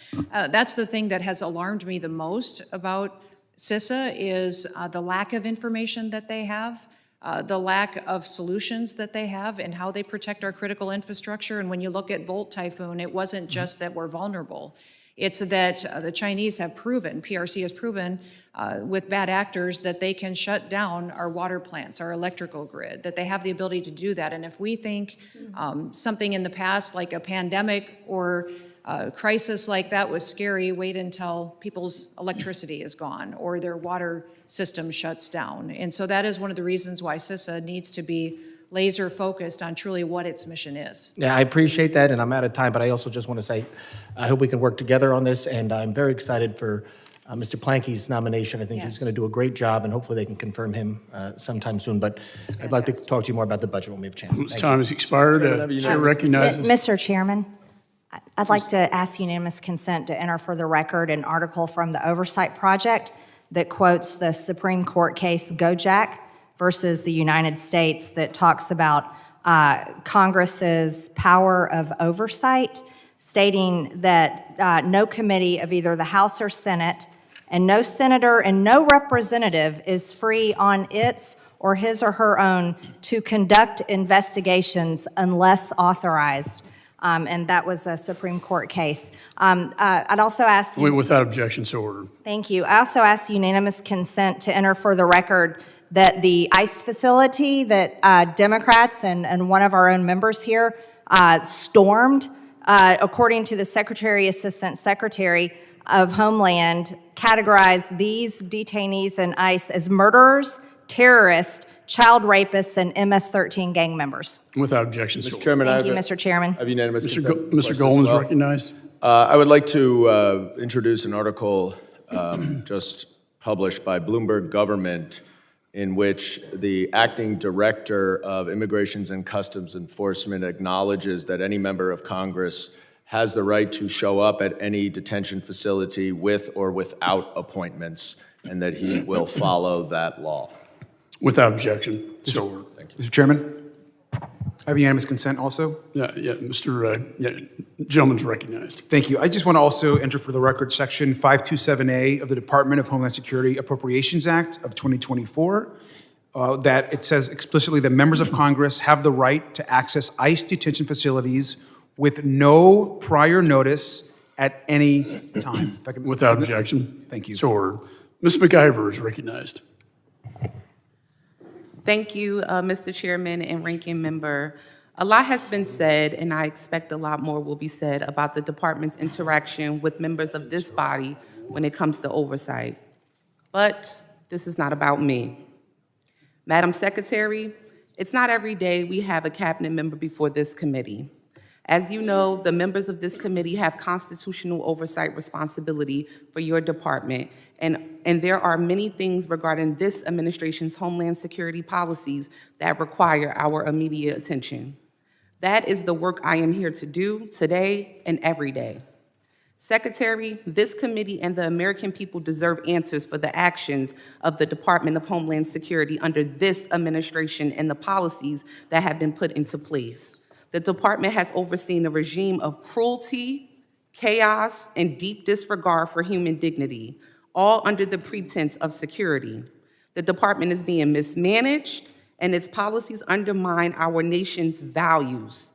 This does not make us safer, the exact opposite, exactly. Secretary, we need answers about your department's union busting at TSA, deporting U.S. citizens, terminating the legal status of international students for no apparent reason, and disregarding the rule of law. None of these issues at your department exist in a vacuum. In fact, they are all fundamentally connected to the administration's overarching cruelty. We want to hear from you because we are hoping you can make it make sense for us. Because with all due respect, we are all trying to understand why in the world this is taking place. In my district and around this nation, countless international students had their visas revoked without due process, without warning, and without any regard for how this would devastate their lives. These are students who came here to learn, to build their futures, and join our workforce, only to have the rug pulled out from under them by this department's actions. How can we expect international students to trust our institutions and contribute to our economy when we treat them like they've done something wrong just because they are here? Are we no longer the home of the American dream? I also want you to understand DHS's impact on our entire workforce. I proudly represent over 1,000 dedicated TSA workers who had the right to unionize. But that right has been stripped away by your department. This is an attack on the people who safeguard our skies and whose dedication we rely on now more than ever. And the destruction doesn't stop there. I represent communities that live in constant fear each and every day. Families too terrified to step outside and send their kids to school, go grocery shopping, or take a trip to the doctor because of the harassment of ICE and Homeland Security. This isn't public safety, it's state-sponsored fear. I understand that this administration believes that it is its business to scare people into submission and act alone with no regard for the law to decide who is worthy to live in this country or not. However, it is this committee's business to make sure your department is held accountable and to get the American people the answers they've been looking for. So, with that, Madam Secretary, I have a few yes or no questions. Do you agree that revoking student visas without notice can cause fear and confusion among international students? Yes or no? Congressman, I do not. Congresswoman, but yes or no? Congresswoman, I do not decide legal status or visa programs for I will students. take The that Department of as, State I'll take does. that as a yes. Do you support restoring full collective bargaining rights for TSA employees? Yes or no? Ma'am, currently today TSA does not have the Yes or ability no? to unionize. Okay, take that as a no. Do you believe that TSA workers should make a livable wage? Yes or no? Yes, TSA workers are critically important to Thank our you for security that. Are you systems for our aware, are you airlines. aware that recent student visa revocations occur without due process or proper notification? Ma'am, I don't make a determination of status. Yes or The no? Department of State does I'm guessing that. you don't know? Okay. Do you believe that TSA workers have the right to better workplace conditions? Yes, absolutely. Okay, TSA great, thank you for workers that. are incredibly Do you important believe to that our- students should have an opportunity to appeal before their visas are revoked? Yes or no?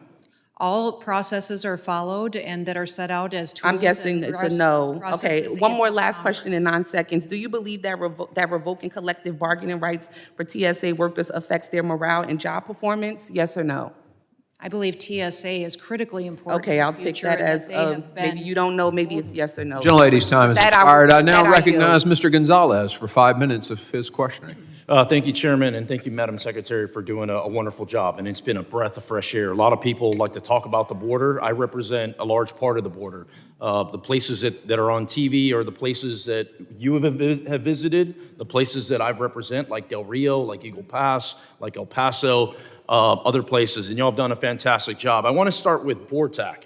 BORTAC has been, when we talk about how do we go out and apprehend these hundreds of thousands, if not millions, of convicted criminal illegal aliens that are a threat to all our communities, BORTAC is always the answer. I recently met with them. They're based out of Fort Bliss. They're in El Paso. They're always the ones that go out and are doing the heavy lifting. If I'd love to put this on your radar. I know you're making a lot of budgetary decisions, and the administration is.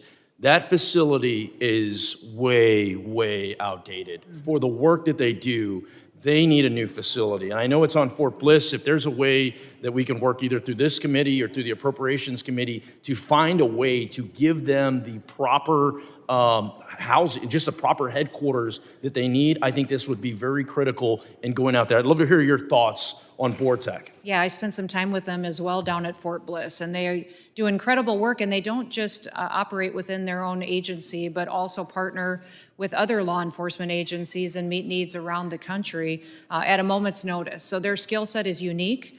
Their specialty training is needed, and in fact, it needs to be expanded. We could use more teams like they have and give them more opportunities to continue to serve, because the skill set they bring to the table keeps people safer and helps us meet the challenges with what we need to protect our officers out in the field and to make sure citizens are protected as well. So we'll certainly look at their facilities and see what we can do to strengthen the resources that they have. Thank you for that. They're just doing incredible work. Once again, every time there's a problem solved, BORTAC has a role to play, whether it's on the back, the intelligence piece to it, helping with some of these task forces, or actually going out and apprehending folks. On that note, Uvalde is in my district. We had a couple of years ago, we had one of the worst school shootings in history, certainly in Texas's history, and it was BORTAC that neutralized that shooter. And so I want to talk about school safety a little bit. You've got children, you've got grandchildren, I've got children. That's one thing that I think can bring us all together, is just the safety of our children. And one area that I think goes unlooked is the Secret Service's role. As I've dived into school safety, Secret Service is at the heart of a lot of these solutions. And nobody thinks it in that manner. I'd love to get your thoughts. When it comes to school safety, what role do you think the Secret Service is currently playing, or can it play in helping solve some of these problems? Well, right now, Secret Service is underutilized, and they also are under-resourced. If you look through our reconciliation request and also fiscal year 26 budget request, there's additional dollars that are needed to really give Secret Service the tools, the training, and the resources that they need to meet every single situation that they're involved in right now. Obviously, they have the protectee units and agents that are out there on the ground protecting individuals, and the most powerful in the world, but also they have an investigative side that is a skill set that many other agencies like to tap into and ask them for insight into. So working to protect our kids are our future. They really are what America is going to be and is today for many, many years. So it's incredibly important that we use that skill set to give advice, wisdom, but also training to those individuals that secure our schools. You know, the Department of Education has a partnership with us in how we train school security officers, but also how we go out and support local law enforcement to respond to situations like you experienced in your home district. It's a tragedy that we can be better equipped for and prepared for in the future, and making sure that we're taking care of people ahead of time. That's it. And addressing the concerns and the flags that happen before we end up in a situation like you experienced. Yeah, I appreciate that response, and I'm really trying to get ahead of a problem, not wait for the problem to occur and then blame somebody else for why the problem was there. Like, let's just make sure our kids are safe as we harden schools, as we look for ideas to strengthen family units and do those different things. Once again, the Secret Service constantly continues to come up, so I look forward to working with you on that and other. One thing I would say is in the last several months, Secret Service recruitment has been up over 200%. Amazing. And under President Trump and the recruitment efforts that we've had for that agency, overwhelmingly people want to be a part of their mission in the future. You know, part of my schools, and I know I have just a little time, so part of my district, you know, the Guardian program where teachers are armed is what works for that community. Other communities, they don't want to have their teachers armed. That, in my eyes, that's for something for them to decide. But as far as a federal government response, I think the Secret Service can add to whatever local ideas they have. So I look forward to working with you on strengthening that and others. Thank you again, and I yield back, Chairman. Gentleman's time has expired. I now recognize Ms. Johnson for 5 minutes of questions. Thank you so much, Mr. Texas Chairman. to Texas. And thank you, Madam Secretary, for appearing before our committee today. I want to address several issues. I'm going to try not to repeat a lot of issues that have been addressed, but I do have some substantial concerns over how ICE agents present themselves to the public. Oftentimes, we've seen many videos out there where they're masked and not properly identified. I have a lot of real personal concern about that. I just put myself in the situation of that woman from Tufts, for example. You're just walking down the street, and all of a sudden, out of nowhere, 3 masked men, not properly identified, attack you and try to take you away. I find that to be reprehensible and not the values of this country. What steps are you taking to make sure that your ICE agents are not masked and properly identified when they approach someone? Well, ICE agents always identify themselves to individuals that they're encountering or that they're working with. What I would say, as far as if they are wearing something over their faces, it's oftentimes because that agent has been involved in undercover operations or needs to be able to continue the investigative work that they do on a day-to-day basis. But don't you think, Madam Secretary, that people have a right to see whoever's trying to apprehend them? I think it's creating this unrealistic vigilante system. And are you aware that your materials, ICE agents, jackets and the sorts, are available on Etsy for $20? Anybody can do that, throw a mask on, and run around and terrorizing people of color without any regard for the law, without any regard, because your agency does not have proper protocols to make sure their agents are clearly identified and marked when they're executing their jobs. Our agents do identify themselves. They verbally do that, and then also by the clothing that they're wearing. And if they do have something that is covering some of their facial features, it's for their investigative work or their undercover work that they do as a part of their job duties as well. What I would say is that it is important that we follow the procedures and protocols for every encounter that we have, and they have done that in every situation to the best of my knowledge. Well, I would suggest that your protocols need to be revised, because I don't think it's reasonable for masked men to be apprehending people on the streets. I think that instills a lot of fear. It doesn't instill security in the process. And in states like Texas, that is open carry, when any jackadoo can be walking around with a gun, I think some tragic circumstances are at bay. I'd like to switch gears to due process.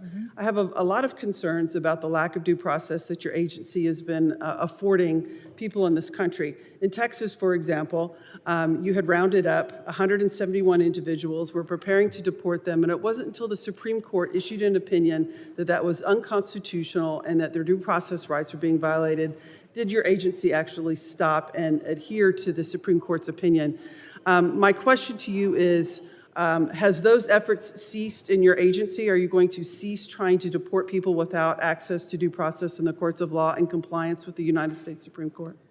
Well, Congresswoman, we are following due process and using it as to how Congress has laid out to us in statute, and we are complying with all federal judges' orders as well. Well, you weren't complying at that time. It took the United States Supreme Court to order you to comply, so you hadn't proactively complied on your own. You were intending to wrongfully deport people without access to a court hearing, without access to the rule of law, and that is why it was necessary for the United States Supreme Court, Due process does not guarantee a hearing. who issued an opinion ordering you and your agency to comply with the due process rights of the people in this country. That's what separates, that's what makes our country great, is we do have access to due process. And so my comment to you is I'm hoping as you move forward, because initially as you were proceeding through these deportation processes, you were not affording people due process, and the Supreme Court has now ordered you to do so.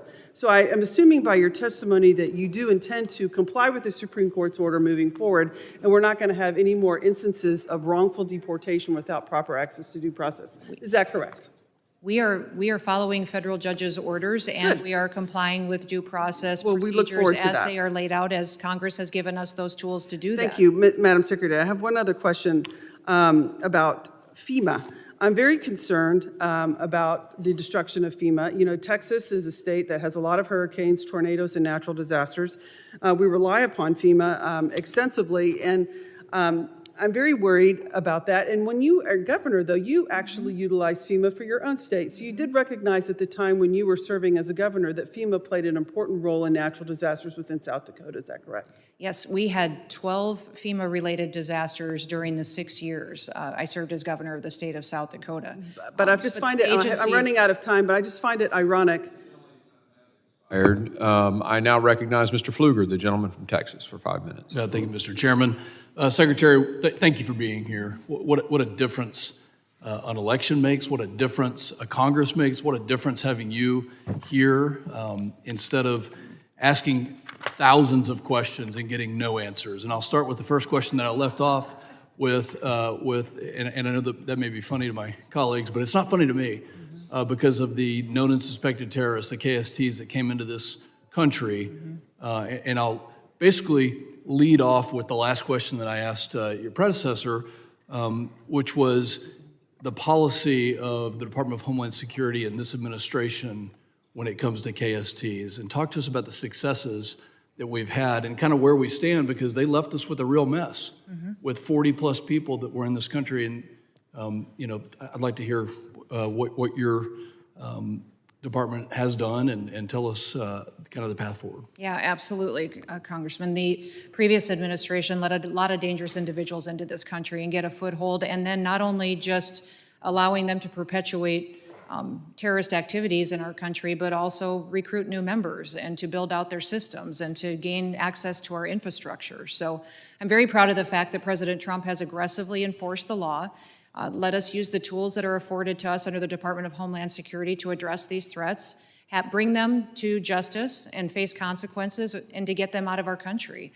So he has removed over 250 known terrorists, suspected terrorists on the watch list, thousands and thousands of individuals that were affiliated with them, but also individuals that committed crimes that are members of MS-13, Tren de Aragua, but also cartels and their members and affiliates in this country. So overwhelmingly, the safety of our communities is in a much better spot than it was just 6 short months ago. And even the message that President Trump has been bold enough to send around the world. He specifically told me, Kristi, if you're given this job, I want you to tell the world that America has new leadership, that we are enforcing our laws now, and that Americans get to be prioritized and their safety comes first. And if you want to break our laws and come to this country, don't even try it. And that has sent an overwhelming message to the world that they're adhering to. That's one of the reasons you see less encounters at the border, is because people are staying home in their home countries because now they know we follow our laws. The Mexican president And her team told me that they believe they've stopped over 600,000 people in Mexico before they even reached our border because they got the message they could no longer cross into the United States. So we don't even know the hundreds of thousands of people that simply were in the process and turned around because President Trump has been very vocal at sending the message to the world, don't come here if you want to break our laws and victimize our people. Well, the deterrent value of the policy, just enforcing the laws, has certainly been noticeable. I represent a district that includes part of your air and marine operations that flies drones out of San Angelo, Texas, and flies into the Gulf of Mexico, but also along the border. One of the issues that we faced in the previous administration was this huge number of known gotaways. Talk to us about the coordination with the state and local level. I also represent a piece of Fort Cavazos, and we have military personnel who have a designated area along the border. How is that process working for deterrence, but also to ensure there are no gotaways like we had? Well, there are known gotaways, and then there's probably hundreds of thousands, if not millions of people that we don't necessarily know how many of them are in this country. That because we had Border Patrol and assets and Coast Guard and ICE agents diverted into processing paperwork and facilitating illegal entry into our country, they weren't doing their security operations. They weren't allowed to do their jobs. People have talked about me being out on the front lines with all of our components and agencies. I'll tell you why I'm there. The reason I'm walking alongside them is because I want to understand their jobs, where they don't have the equipment that they need, what authorizations and authorities they need to do their jobs. And overwhelmingly, they appreciate the fact that they finally have a secretary that shows up to walk alongside them, one that rides with them and doesn't ride over them and doesn't listen to them and has never been out in the field. They want me to be with them, and they're proud of the fact that I don't mind representing them and their agency to the rest of the world, saying I'm proud of the work that they do. We have a lot of gotaways. We also have some we don't even know that are in this country yet, and that's probably what keeps me up at night the most, is the fact that we don't really know the dangerous individuals that may be in this country that we have to get out before something happens that jeopardizes our national security. Secretary, thank you for being here and for your service. Our country is safer having you at the helm. And, Mr. Chairman, I yield back. Gentleman's time has expired. I now recognize Mr. Hernandez for 5 minutes of questioning. Thank you, Mr. Chairman. Madam Secretary, hi. I represent Puerto Rico in Congress, and although we may disagree as to how, I do agree that disaster response in this country needs to be reimagined and made more effective. And I sincerely look forward to and hope to be a constructive partner in that respect. You know, nearly 8 years after Hurricane Maria struck the island, we have around $27 billion that have been obligated for Puerto Rico, yet only $4.4 billion have been dispersed. In the interest of time, I appreciate brief answers because there's a lot of anxiety in the island as to the future of these funds. Can you assure the people of Puerto Rico that these obligated funds are safe, regardless of any FEMA restructuring? That is the biggest concern that we have within FEMA right now is outstanding claims. And the worst thing the federal government can do is to say that there is a claim here, it's valid, that we are committed to fulfilling that responsibility. I'm sorry, in the interest of time, could you say yes or no? So those claims are something my team is going through right now and evaluating, and President Trump is committed I will to assume following through that the and answer is no, and I'll proceed to the have. next question, and I hope that we can work to make sure that those funds get to the people. Is it your department's view that the Puerto Rico government has done everything in its power to expedite the reconstruction process? Oh, I believe that Puerto Rico has been working hard to reconstruct and to put itself back together and partnering with the federal government as well. Your So is the governor has obstacle been- in the disbursements FEMA's fault? The what? Is the obstacle in these disbursements FEMA's responsibility? I don't have the knowledge to know specifically where all the problems are with the response in Puerto Rico, although I do know that FEMA has not fulfilled the obligations it previously promised to the island. I'm going to shift to immigration in the interest of time. So you served as governor of South Dakota. Would you advise governors to give public assurances that federal immigration enforcement will not take place in their state? Would I advise to governors that they not? That they give public assurances that immigration enforcement will not occur in their states? No, I prefer that governors partner with us to make their states safer. I believe that the relationships that we have on the ground in many states is absolutely critical to making sure. So the that answer is no. communities You and would not families are advise them to protected. tell their constituents, no, there will not be any enforcement in this state. Would you have publicly told immigrants, as governor in your state, not to worry about deportations because your state wasn't a border state like Texas or California?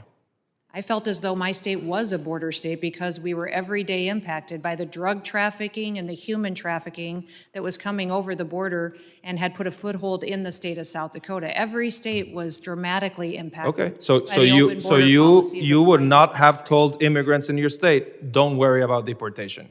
I You would think not have everybody- said that. The laws need to apply equally to everybody. That's what is so discouraging about the previous administration is they picked winners Okay, and losers. so They that's decided that who the it question applied has been to answered. That's and fine. who it didn't. You That would doesn't not happen you would anymore. not say that. You Now would the not law- you now would the tell your laws- constituents immigration laws will be enforced in this state whether or not we are a border state like California or Texas. Laws will be enforced, absolutely. In January, the governor of Puerto Rico made an opposite claim. She told immigrants not to worry about deportations because we're not Texas or California. Days later, ICE conducted enforcement operations in immigrant neighborhoods in San Juan.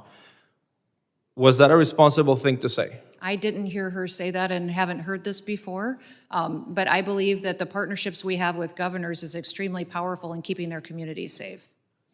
That's a no answer.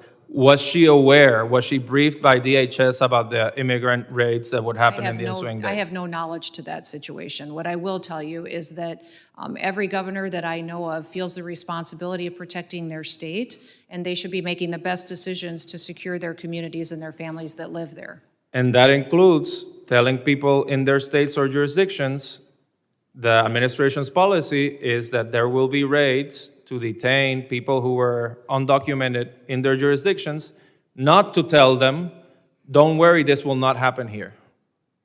I am not certain as to the situation you're speaking to. I'll get more information so that I can respond to you appropriately. But I'm not certain. hypothetically, I'm not as certain what governor, would you have told the people of your state, the laws will be enforced here as in any other state?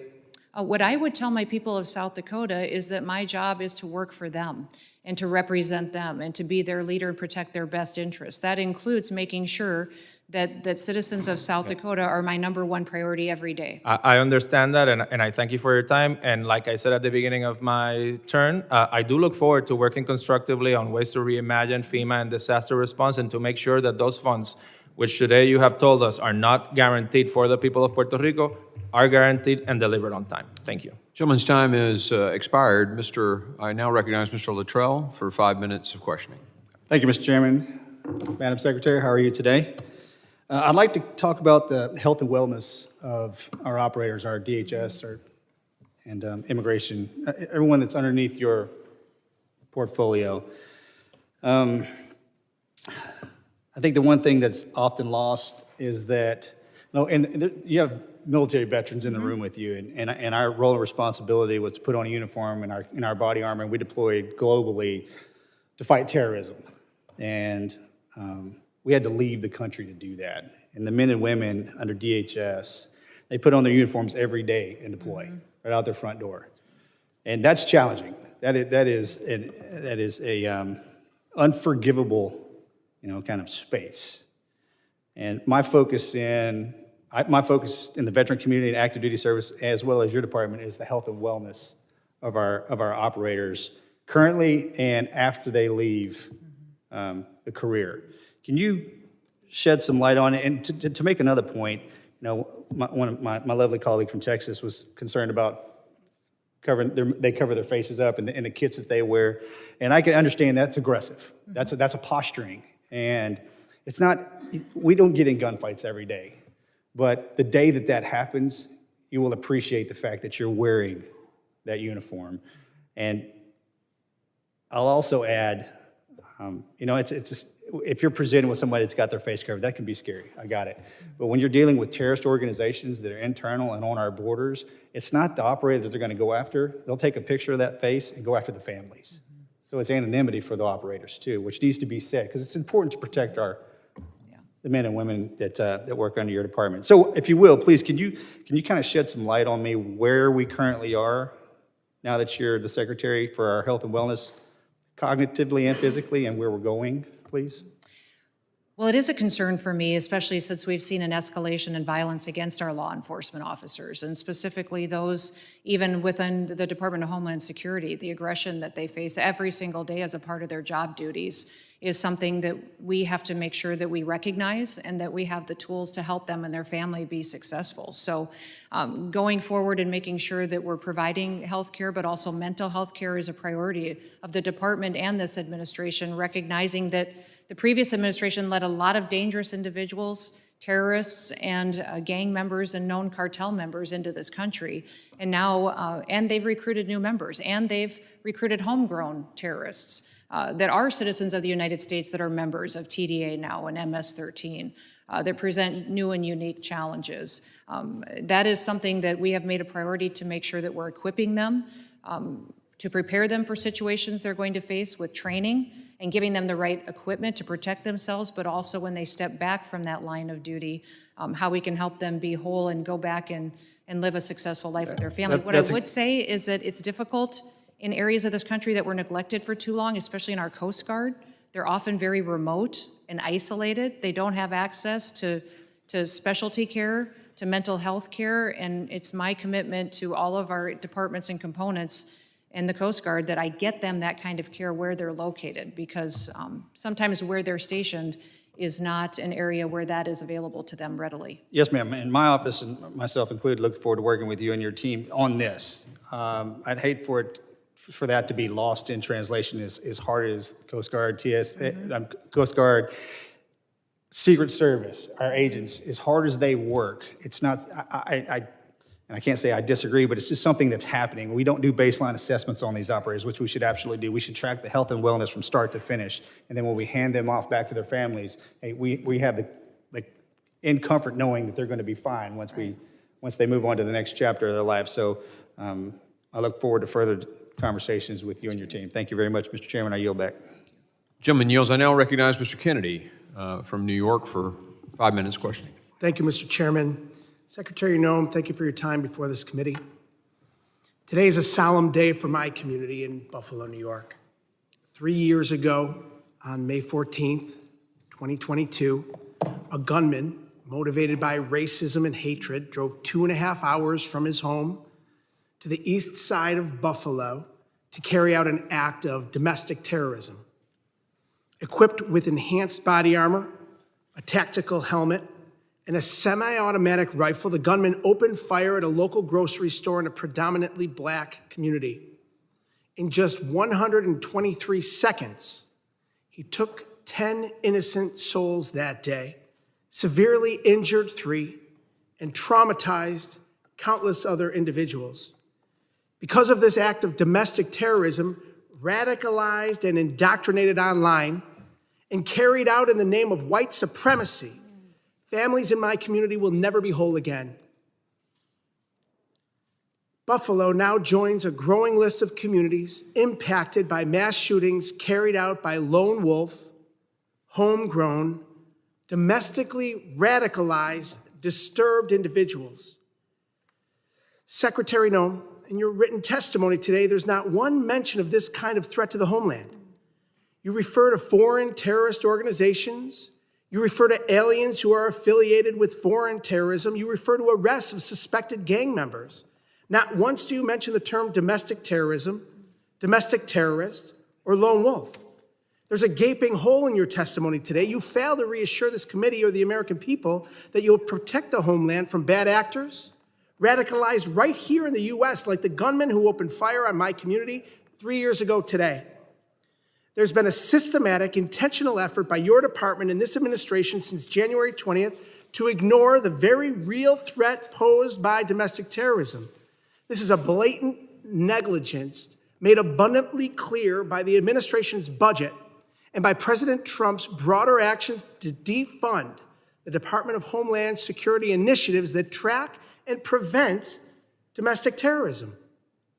The Trump administration's budget proposal for the Department of Homeland Security completely eliminates the Targeted Violence and Terrorism Prevention Grant Program, a critical DHS program dedicated to helping local communities, including law enforcement, to develop and strengthen efforts to counter attacks of targeted violence and terrorism, just like the racist Buffalo attack. This exact grant program awarded nearly $1 million in the aftermath of the 514 shooting in Western New York to help close research gaps about the radicalization of domestic terrorists, develop violence prevention modules, and improve bystander intervention. This program was also used to harden safety and prevention efforts in other communities that experienced targeted domestic terrorism, including a school shooting in Oakland County, Michigan, and a pattern of other domestic terrorist incidents. The budget proposal you're defending today justifies the elimination of this funding by arguing it was, quote, weaponized to target Americans exercising their First Amendment rights, end quote. If the suggestion that an act of domestic terrorism, which took the lives of 10 innocent people and forever changed my community, qualifies as protected First Amendment speech, then explain that to the families of the victims who were killed that day. Under this administration, we have a Department of Homeland Security that is making excuses for domestic terrorists under the guise of free speech and insulting communities like mine, especially on a day like today, as we mark the anniversary of unimaginable violence and loss. We can do better, and we must do better. With that, Mr. Chairman, I yield back. Gentleman yields. I now recognize the gentleman from Alabama, Mr. Strong, for 5 minutes. Thank you, Mr. Chairman. Secretary Noem, thank you for aiding President Trump in securing our border after years of negligence and mismanagement. No new laws were needed. New leadership was the only piece of the puzzle missing. I'd also like to thank the hardworking men and women of DHS for their tireless dedication to safeguarding our nation. Last week, I spoke to the FBI Director Patel about a recent visit he had to Huntsville, Alabama, and Redstone Arsenal. We discussed the cost-effective location, distinct partnership opportunities, high quality of life for personnel, the remarkable talent pool, and available room to grow. As you may know, I'm proud to host HSI XCOM South and the National Academy for Advanced Training and Leadership in my district, along with many companies and organizations that support DHS. I'd like to invite you to come see for yourself the phenomenal work occurring in North Alabama. Secretary Noem, I'm curious, are there plans to move DHS personnel and programs out of the Beltway and closer to the citizens they serve? Well, thank you for the question, Congressman. Currently, there aren't plans to move agencies or components outside of their offices, although we do believe that we need to be accountable to taxpayers and are evaluating every single mission set that each agency is tasked with and the individuals, how they are fulfilling it. So that is areas where you'll see reflected in our reconciliation ask and in our fiscal year 26 budget request. That reflects where those needs are, but also our ability to reprogram dollars where the department got off mission and was perpetuating activities that were not a part of Homeland Security's reason for why it was created. Thank you. I'd also be remiss if I didn't mention my role as chairman of the Emergency Management and Technology Subcommittee, and I want to thank you for meeting with us in New Orleans. You made your schedule available to meet that committee right after you were confirmed, and we really appreciate that. As you can imagine, I have an interest in the work of FEMA Review Council and was pleased to see the announcement of 13 new members. Secretary Noem, the President's executive order said the council would have up to 20 members. Will additional members be added, and how are you coordinating with the White House on the council? Yes, absolutely. There is the potential for new members to be added, and that is a current evaluation that's ongoing with me and my team and the White House as well. So if you have recommendations, we certainly would continue to receive those. Thank you. We're excited about those recommendations. What do you anticipate the priorities of the council will be, and how can we support that work?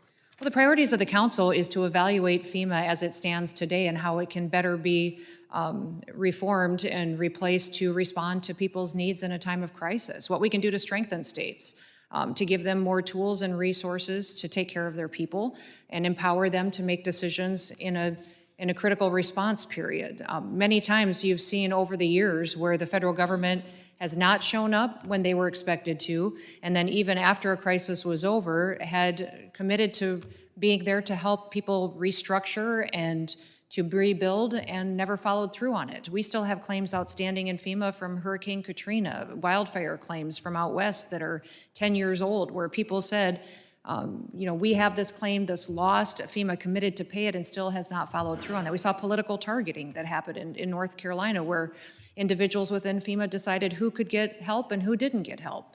So that needs to end, and this needs some integrity to it, and making sure the federal government's there for support, but the states are empowered to do the emergency response is very important to President Trump. That support was determined based on the political sign they had in the front yards of their home. That is correct. And that's totally unacceptable. Switching gears, I'd also like to highlight the great work of CISA to protect our infrastructure and mass gathering events. Their training and exercises help states and localities respond quickly and effectively to evolving threats. In Huntsville, Alabama, collaboration among the FBI, ATF, CISA Office for Bombing Prevention represents a national hub of expertise focused on countering bomb threats and the use of explosives by adversaries. Secretary Noem, can you speak to how CISA is working with interagency partners to secure infrastructure, particularly ahead of the World Cup and Olympics? Yeah, CISA is the federal cybersecurity agency.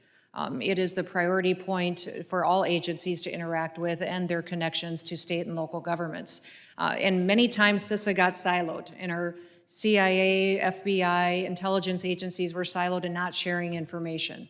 So we're building out a cooperation that has never existed before, and where we're bringing them to the table, sharing information that we may have as far as vulnerabilities, but also in how we can partner with private industry. The fact of the matter is that's a resource that was neglected for much too long. And so bringing private industry to the table to tell us and help us go out there and find those bad actors.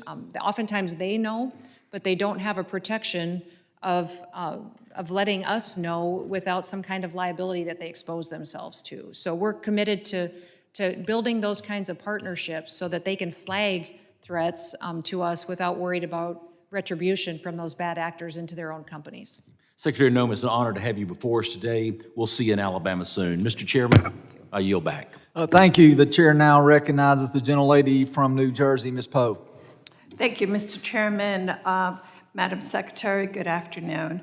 I wish we could have heard from you before ramming through a $70 billion reconciliation bill. But nevertheless, I'm really happy that, and glad that we have a chance to speak with you today. Like many of my colleagues, I am deeply concerned that your department is blatantly ignoring our laws. The law is very, very clear. Members of Congress can show up unannounced to facilities, and ICE must accommodate a tour of their detention centers. The fact that your spokesperson suggested arresting members of Congress who were given a tour of the facility is disturbing and certainly dangerous. We will not accept threats or intimidation by anyone at your department or across the administration for exercising our constitutional oversight authority. Now, let me just refer now to my questions. The Trump administration's funding freeze has created chaos and unpredictability for state and local governments to respond to threats. Reportedly, $100 billion has been canceled or is being unlawfully withheld. You stated today that we are a nation of laws, yet you are actually violating the law. In our recent markup, I offered an amendment to prohibit DHS from delaying or withholding FEMA grant funding. Unfortunately, it was rejected by my GOP colleagues. As my district ramps up for the World Cup, our first responders and municipalities require resources today. By delaying and withholding grants like the Homeland Security Grant Program, you do not just create uncertainty, you undermine the ability of state and local governments to begin security planning for one of the world's largest sporting events. Right now, you are a month behind issuing guidance on this critical funding. Similarly, guidance has not been issued for the nonprofit Grant Security Program, which protects synagogues, churches, and mosques from threats. These delays harm our national security. Madam Secretary, when does your department plan for the Homeland Security Grant Program and the nonprofit Security Grant Program funding to be made available? Congresswoman, every grant under the Department of Homeland Security is being evaluated to make sure that it's following statute as required by Congress as to how it should be allocated and obligated to local states and communities. So as many of those grants were paused and evaluated, you've seen that they've been continued and put out, but if they were misappropriated into things that were off of the guidance of how the grant should be utilized, then it was changed. But these grants that have been obligated and should go forward have been continued. Thank you. Thank you. Let me just real quickly, because I know our time is it's nearing to a close. As you know, New Jersey is one of 11 American citizens that will, cities, that will host the FIFA World Cup matches next year.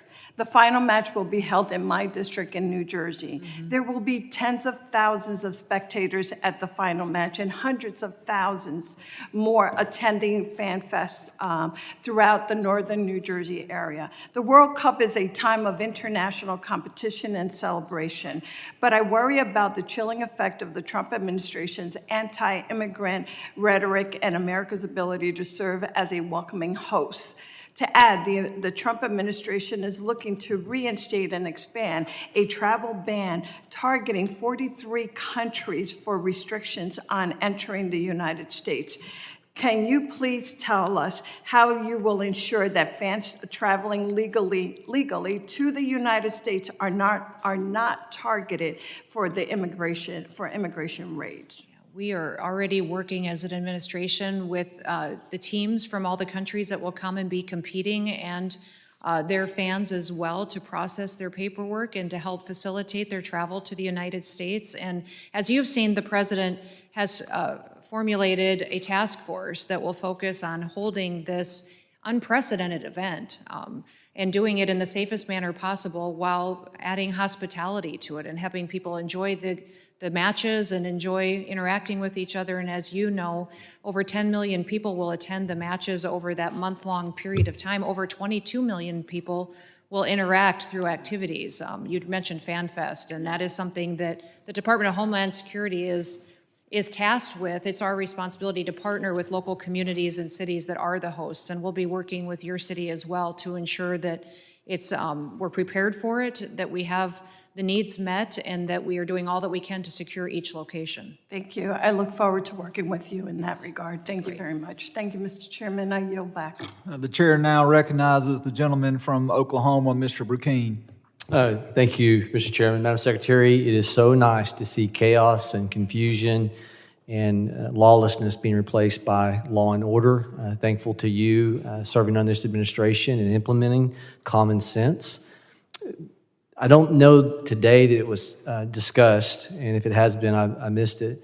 The Colombian entity that was picked up in the last several days in Houston, convicted of murder that came across the border during the Biden administration, 21-year murder conviction sentence, and the very same ICE agents that were shoved and yelled and cursed at are the same ICE agents that are responsible for detaining and picking up this individual that was in the streets of Texas. You said earlier today in your testimony, discussing what happened in the last several days with colleagues even on this committee on the Democrat side, trying to go to a detention center. This is the same type of place, Delaney Hall, where you would find murderers and rapists, and like this Colombian entity, convicted of murder and is now in your custody. It's just madness that lawlessness is being perpetrated by even members of Congress. I want to switch gears. FEMA. There is great excitement, even as I'm talking to officials in Oklahoma who would love the opportunity to be able to make sure that the decisions for efficient use of taxpayer monies are implemented on the state level, knowing that the dollars will go farther, and knowing that you all, as you're discussing block granting, can you elaborate on current conditions, current status?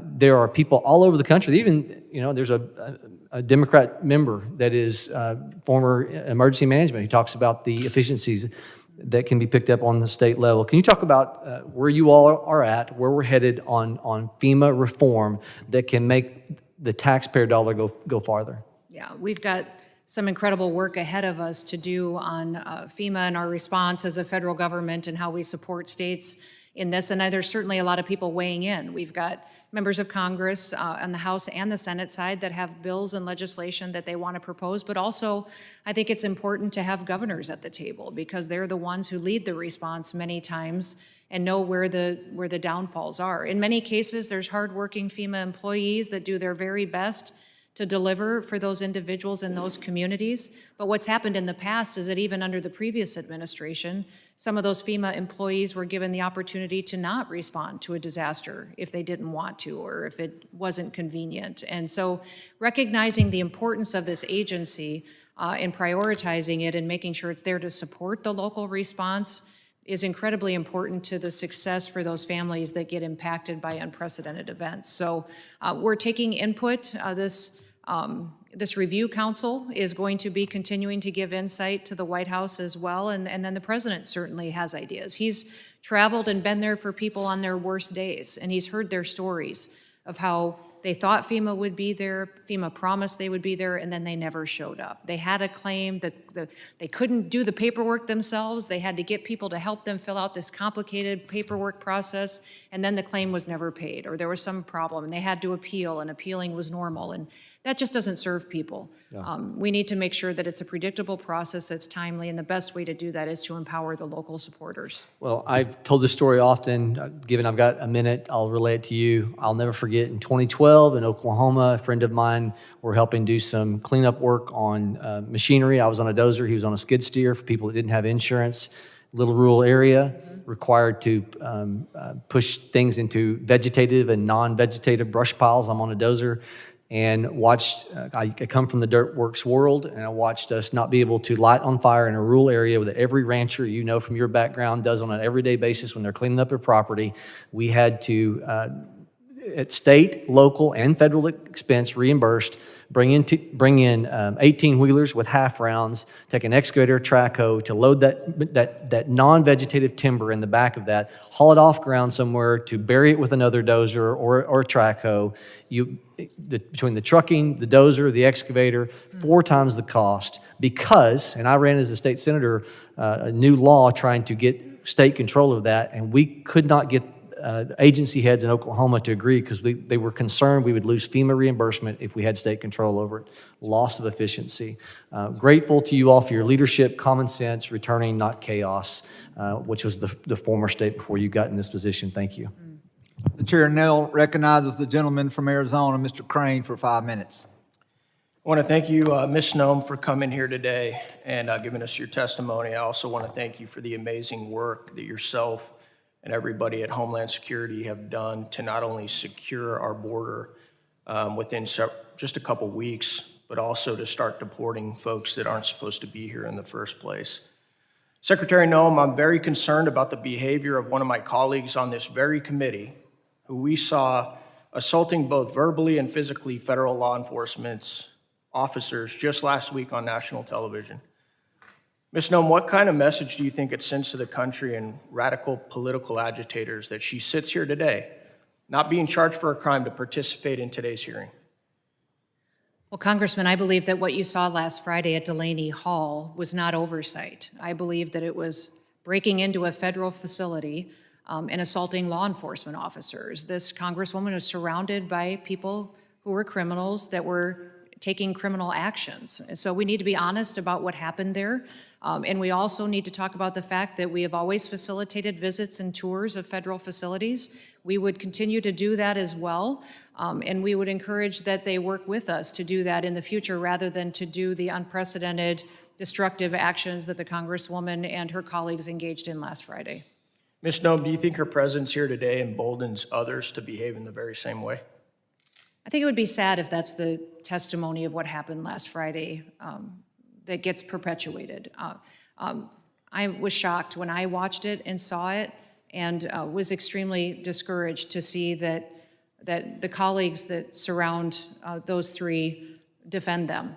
Because those actions, we wouldn't want our kids to act that way, our children, our grandchildren to act that way. That's not the America that we dreamed and envisioned for our country. America should be a land of opportunity and where laws are enforced, and there's consequences for breaking the law. Thank you. Ms. Noem, are you familiar with Article 1, Section 9, Clause 2 of the Constitution that covers the suspension of the writ of habeas corpus? Yes. It says that the writ of habeas corpus shall not be suspended unless, when cases of rebellion or invasion, the public safety may require it. Are you aware of which presidents have suspended the writ of habeas corpus? I know that President Lincoln did. Yeah, also Roosevelt and President Grant. You testified under oath, I believe, that the Biden administration allowed an invasion into our country. Is that correct? That is correct. So do you think it falls under the constitutional guidelines that I just read to you? I'm not a constitutional lawyer, but I believe it does. You've also witnessed that the Democrats here today and also radical activist judges are trying to halt and deny the president's agenda to carry out his constitutional duties to keep Americans safe and carry out his promise to the American people to secure the border and carry out mass deportations of those who have entered the country illegally. Knowing this, are you open and supportive of this constitutional option to suspend the writ of habeas corpus to keep Americans safe and carry out the president's agenda? Well, this is something that's not in my purview to weigh in on. This is the president's prerogative to pursue, and he has not indicated to me that he will or will not be taking that action. I want to thank Rogan O'Hanley for his efforts to bring this constitutional solution into the national conversation.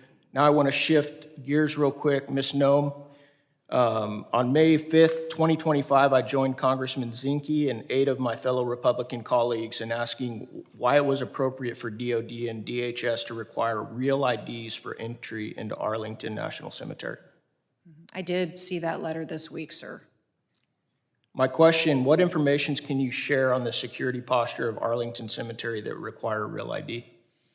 Well, sir, I'm not certain as to the procedures and the requirements at Arlington Cemetery. I do know that real ID at our airports for travel was required by statute and law change over 20 years ago. So that has been implemented on May 7th, and we have over 90% compliance that has happened at our airports since then. And overwhelmingly, the vast majority of travelers have had a real ID and have utilized that or a federally recognized ID going forward. But as far as what is required at Arlington Cemetery, I have not been in the knowledge of what those requirements are. In that case, would you consider taking a look at that and also consider recommending repealing that requirement? I can certainly take a look at that and follow up with a conversation with you, absolutely. Thank you. I yield back.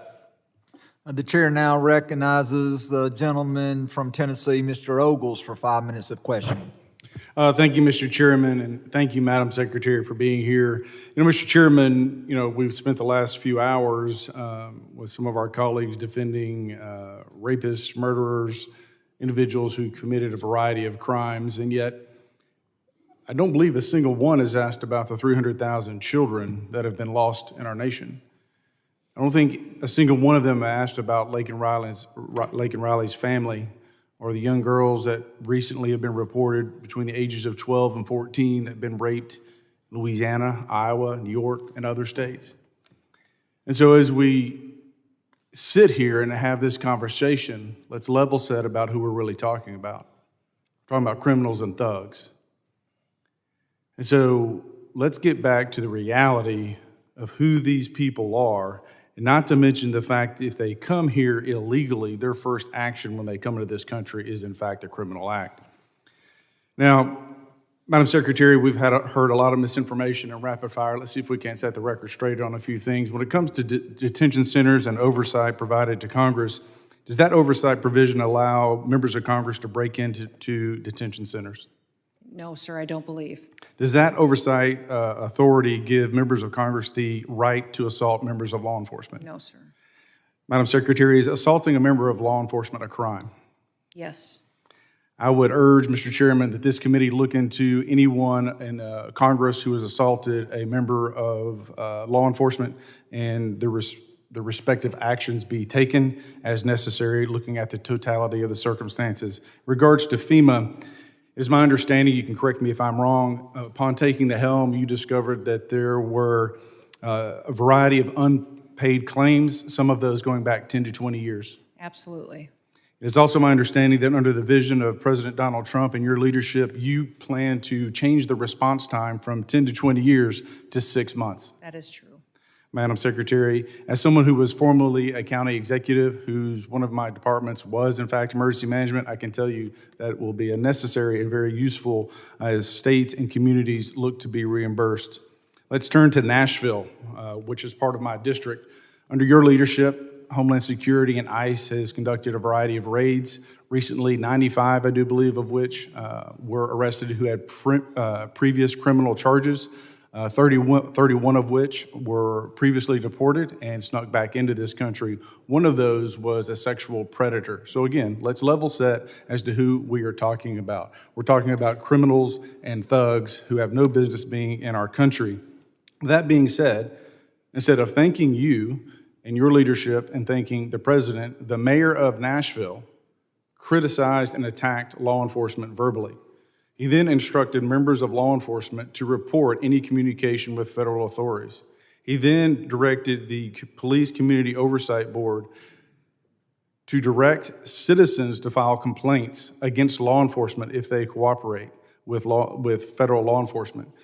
Considering we've seen a 400% increase against federal law enforcement, do these types of statements and actions by a municipal leader concern you? Yes, absolutely. They perpetuate the violence against law enforcement officers. And what happens many times then is that our agents within the Department of Homeland Security go into situations with no backup, with no local response of people who know the communities, know the routes, the roads, or the needs to emergency services that may be there. So it absolutely makes them much more vulnerable to a situation to which their lives could be in jeopardy. Yes, ma'am, and if a municipal leader is found to be aiding and abetting illegal immigrants to evade federal law enforcement, would that be a criminal act? Yes, I believe it would, sir. And if elected officials impede ICE or Homeland Security in doing their job and pursuing illegal immigrants, would that be a criminal act? I believe so. Madam Secretary and Mr. Chairman, I will be asking the Committee of Homeland Security and Judiciary to be looking into the mayor of Nashville and any collusion or impeding of federal authorities and conducting their work in the city of Nashville. I would also encourage this committee and judiciary to look at other leaders, municipal leaders across the country, as they obstruct this administration, this Madam Secretary and her employees in doing their constitutional job, which is uphold the rule of law. Madam Secretary, I thank you and I yield back. Is the gentleman trying to offer a motion or what? I'm not.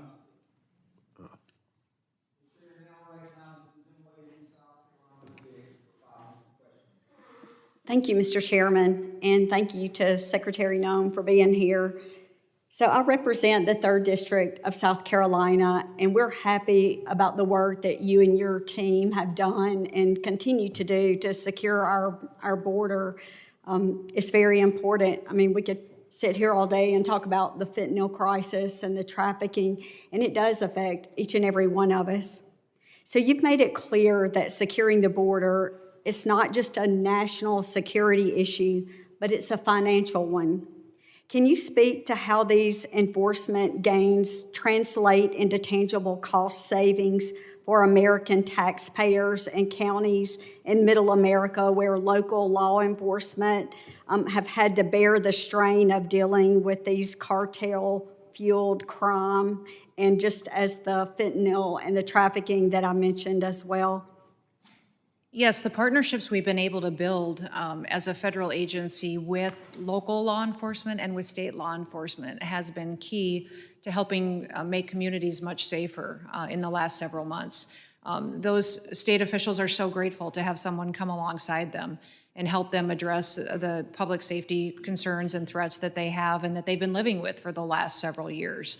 And so we have created, through the 287G program, there's also other programs out there to where we operate in a task force model to go out and do enforcement operations, but also to bring consequences for those that are criminally breaking our laws. Many times you have in areas where these people have committed multiple crimes and been re-released. In fact, in some sanctuary cities, that's still happening, where people have committed acts of murder or rape that are still out on the loose, but because local law enforcement isn't addressing the issue, we haven't been able to capture those individuals yet. So we're always grateful for law enforcement that cares about their community and will step up and help protect them from these violent criminals. Well, great, thank you. And I know you've worked hard with Governor McMaster, and he appreciates your efforts as well. My next question, as part of your broader effort to return DHS to its core mission, are there specific TSA programs or administrative functions under review for potential reforms or streamlining or maybe even consolidation? Can you talk about that? Yeah, we're working to help TSA get the technology it needs to do better screening at airports and to make it much more streamlined for the passengers. I think everybody that I meet has some story of frustration that they've had at an airport or while traveling or in security lines.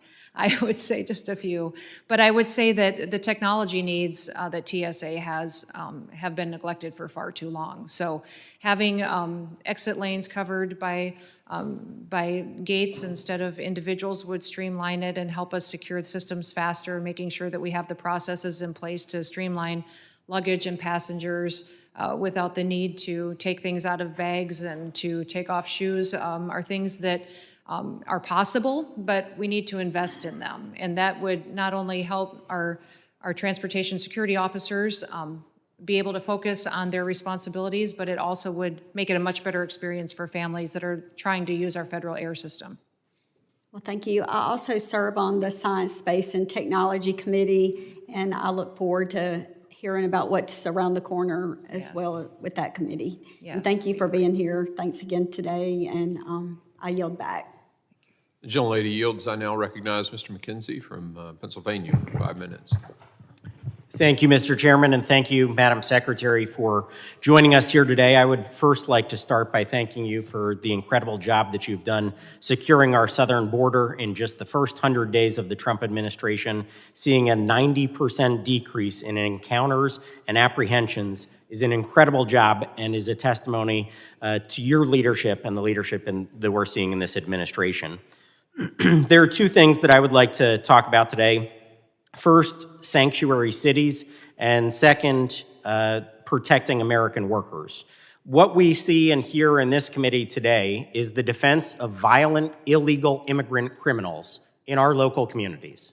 They are more focused on defending these violent criminals from deportation than they are on protecting American citizens in our local communities.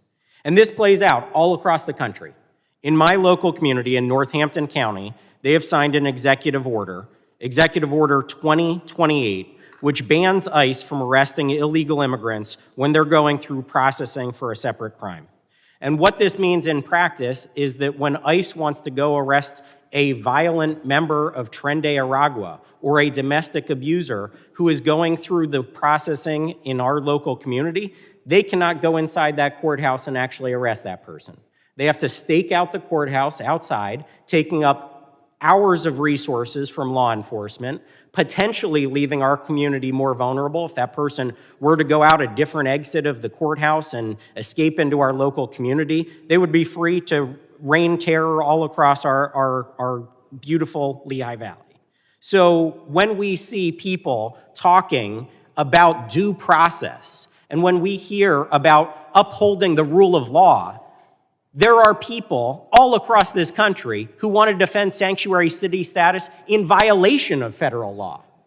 In violation of federal law, yet they want to stand here as hypocrites and say that they are doing the defense of due process and upholding the rule of law. So my question to you, Madam Secretary, is what can we do to hold these people accountable, elected officials which are placing Americans in jeopardy all across our country? Yeah, in sanctuary cities and states across the country, they tie the hands of us to respond to the needs of the local community members. In many of them, even our law enforcement agents can't do their jobs because they're not allowing them into state-run facilities or to courthouses or to areas where they could interdict these criminals that at times are often violent criminals. We had an instance just recently where a murderer that committed a murder has been on the loose in a community, and that is a sanctuary city, and we're not able to find this individual yet because we have a lack of cooperation from local law enforcement. It not only endangers the public, but it endangers those officers that go out there every day, and they live in those communities too. This is where their kids go to school, and they go to church, and where they live, and they're demonized because of the defense that these individuals and members of this committee on the Democrat side perpetuate by defending criminals over their constituents. And so it's disheartening, but the responsibility of immigration laws and enforcement lies with the federal government, and we will continue to pursue law and order as long as President Trump is in the White House. Well, I appreciate that, and I look forward to working with you to figure out how we can hold these local elected officials accountable to their actions, which endanger the safety of people all across our communities. Because ultimately, when we see bad policy like this, somebody is going to get hurt on the other end, and there needs to be accountability at the end of the day. The second thing I would like to talk about is protecting American workers. There have been numerous reports about how visas are being abused by foreign workers who come into our country, and then through things like the H-1B visa, for instance, are here doing short-term work as non-legal citizens, taking away jobs from American workers in places like the trucking industry. We've also heard about the hundreds of thousands of children that the Biden administration lost track of during their administration. Many of them were placed into forced labor and child labor situations and dangerous situations like meatpacking. So I would like to hear what the department is doing to crack down on these terrible behaviors and practices that went unchecked for many years during the Biden administration. Yeah. Absolutely. Well, we're partnering with all of our other federal agencies in a way that's really unprecedented to go after individuals that trafficked our children, that were involved in those operations, and then also to gather up their affiliates as well. You know, the Department of Health and Human Services is responsible for our refugee program, so adding integrity to that is very important, and make sure that when children come into our system, they may come in illegally or were trafficked in the past, that we're caring for them and returning them back to their families and to safe situations is very important. When you look at our visa programs, it's the Department of State that decides if a visa should be allocated to someone. It's the Department of Homeland Security that enforces that, that takes action on that. And we will continue to make sure that these programs are on task to why they were created, that they're being utilized for individuals who truly do love our country and recognize the opportunities our country provides them. The gentleman's time has expired. I now recognize Mr. Thanadar for 5 minutes of questioning. Thank you, Chair and Ranking Member. Secretary Noem, the Constitution of the United States establishes a federal government divided into 3 branches. It is Congress that makes the laws, the President who takes care that the laws are faithfully executed, and it is the Judicial Department that says what the law is. The constitutional separation of powers and system of checks and balances is necessary for the protection of liberty, and any violation undermines the rights and liberties of everyone in the United States. The Trump administration has repeatedly ignored the federal courts, including the Supreme Court. President Trump has even said that, and I quote, doesn't know, end quote, whether he has to uphold the Constitution. The President of the United States said, doesn't know. Secretary Noem, is it the policy of the Department of Homeland Security to follow orders issued by federal courts? Yes, we are following all federal court orders. So the answer is yes? We are following all federal court orders, yes. Well, as just one of the many examples, a federal judge required FEMA, and I quote, immediately cease, in the code, efforts to withhold disbursement of federal grant funding appropriated by Congress. The court later found evidence that FEMA, an agency under your purview, was in direct violation of the court orders. So court orders were not followed, as you see. Yes or no? We are following court orders. Grants are being reevaluated, but they are being obligated and appropriated according to how Congress has laid out. Well, Secretary Noem, we all took an oath to uphold the laws and Constitution of the United States. It is a sad day that I have to sit here and issue a reminder. You and the Department of Homeland Security must respect the Constitution and the courts. Mr. Chairman, I want to yield my rest of my time to the gentleman from New York. Gentleman yields. Mr. Goldman's recognized. Thank you, Mr. Tenedar. Secretary Noem, your opening statement includes a lot of data and numbers, but it doesn't mention asylum. How many people have claimed asylum since January 21st of this year? I don't have that number readily available to me right now, but I can get that for you. Do you have a sense? Is it I don't. dozens, hundreds, thousands? I don't. You are aware, are you not, that asylum is a lawful pathway into the country? I am. And are you aware of how and why the United States implemented our asylum laws? We grant asylum to individuals who are feeling threatened specifically by their government through violent activities that are perpetuated in their own home countries. Right, and it was originally implemented because Jews fleeing from the Holocaust were not allowed to seek refuge in this country, even though they clearly had no country to go to and had nowhere else to go. And those Jews in the Holocaust were rounded up frequently by the Gestapo in Nazi Germany, a secret undercover police unit that we know rounded up the Jews and sent them to the gas chambers. One of the things that I want to address with you briefly is, I think you said your testimony was that agents who are wearing masks do so as part of their undercover disguise. Is that right?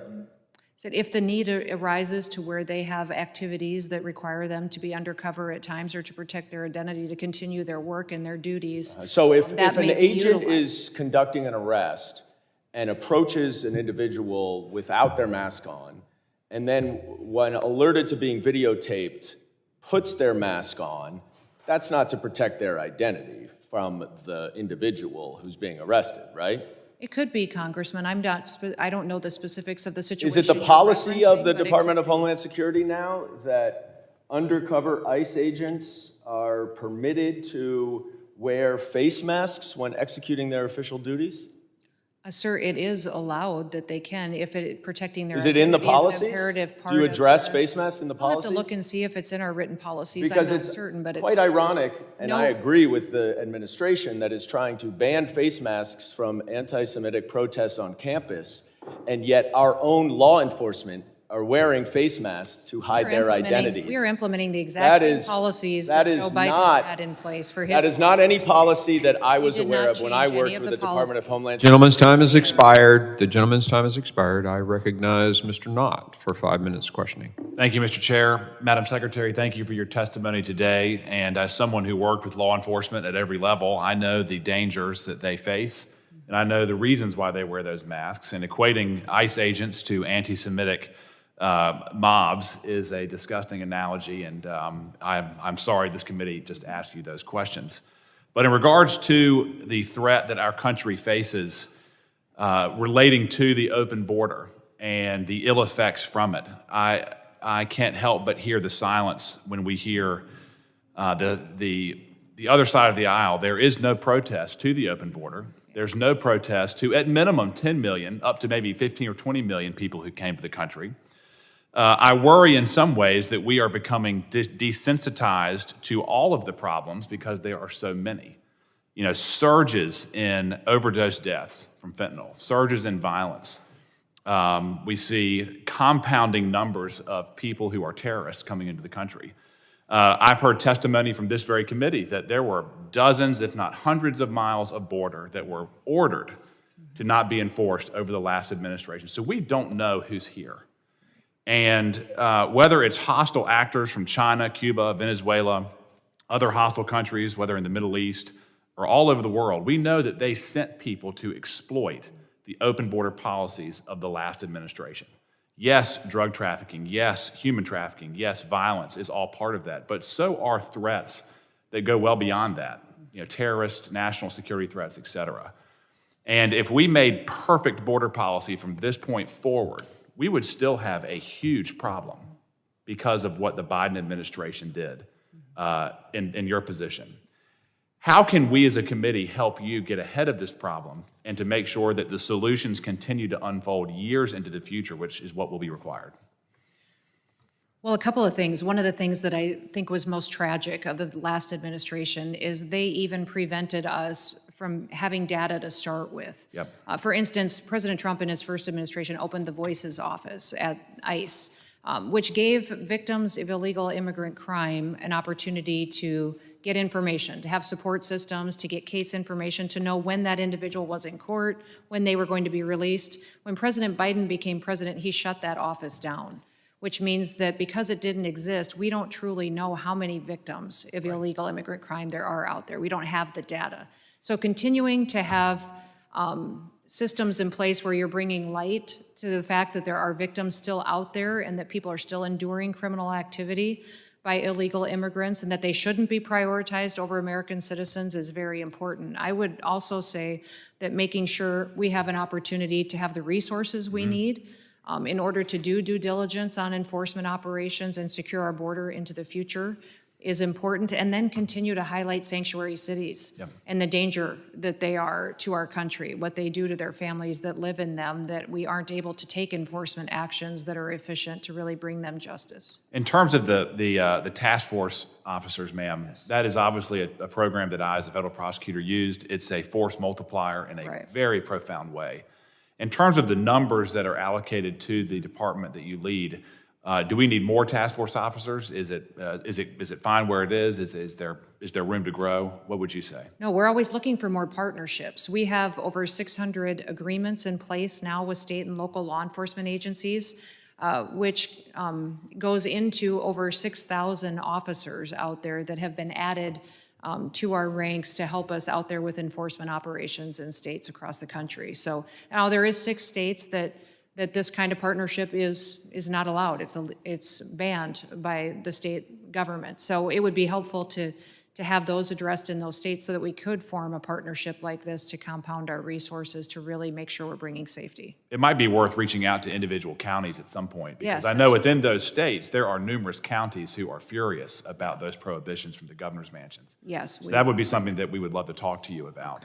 And I'll close with this, ma'am. Thank you for the work you're doing. I worked under the Biden administration. It was overwhelming. And again, we have a serious problem for years to come just because of that 1 4-year term. And if we can be of service to this committee, please reach out to us. And again, thank you for the work that you and President Trump are doing. Appreciate I yield that. back. Thank you. Gentleman yields. I now, I think, recognize our last member making comments today. Mr. Garcia, you're recognized. Thank you, Mr. Chairman. Thank you for being here, Madam Secretary. And you said that you're committed to complying with the Constitution, which we of course all appreciate and think is important. Now, we all know that the Fifth Amendment states, and I just want to be very clear, that no person shall be deprived of life, liberty, or property without due process of law. The Fifth Amendment. Just to be clear in a simple yes or no, this actually says person. Is that correct, Madam Secretary? Correct. Thank you. And you are aware that person has been defined by the Supreme Court repeatedly multiple times means citizens and non-citizens. Simple yes or no, is that correct? Correct, I believe. Thank you. In an April 7th ruling just recently, the Supreme Court has reaffirmed, and I'll quote, It is well established that the Fifth Amendment entitles aliens to due process under the law in the context of removal proceedings. But of course, the Department reported 230 people being imprisoned indefinitely in brutal prison. We've deported U.S. citizens, as noted today, children without proper protections. We've illegally arrested students, and we know that just one of these students was released just last week, and you were mandated to do so. Now, the Fifth Amendment is clear. Madam Secretary, you committed to uphold the Constitution, is that correct? Yes. Thank you. And you now, of course, commit to following the Fifth Amendment, is that correct? Yes. Thank you. Now, Madam Secretary, you are violating that amendment as we speak, and you are breaking your oath.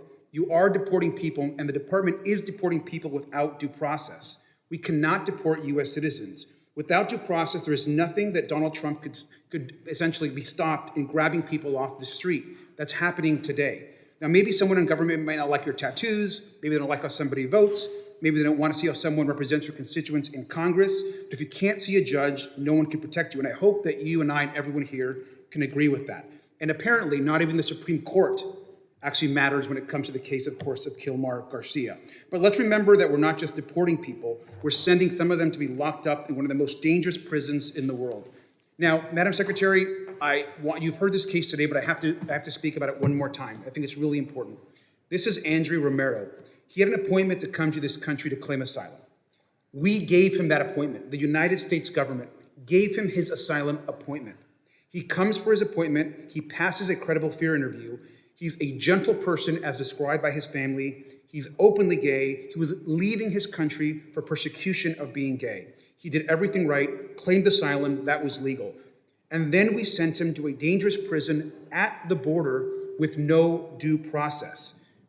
There are claims about his tattoos. He has his parents' names on his tattoos and 2 crowns that relate to a festival back in his hometown. We are paying to lock this young gentleman up forever. What I would ask is the ambassador in El Salvador, we have asked for proof of life of Andrew. He has had no access to lawyers or family since he has been taken over a month now. No one knows if he's even alive. His mother just wants to know if he is alive. So my ask to you, Madam Secretary, is the same that I asked the ambassador. Can we do a proof of life check on Andrew just to see if he is alive?